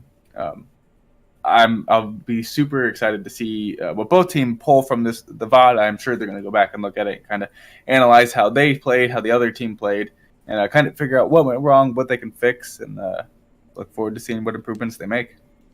Absolutely. So thank you guys for hanging out with us tonight, for checking out the casting booth, for watching this amazing Overwatch match. We are back tomorrow at 7 p.m. Eastern with some Rocket League. Commissioner Tnow and Battleman gonna sign out for now, Everybody enjoy the rest of their night, and we will see you guys live tomorrow at 7.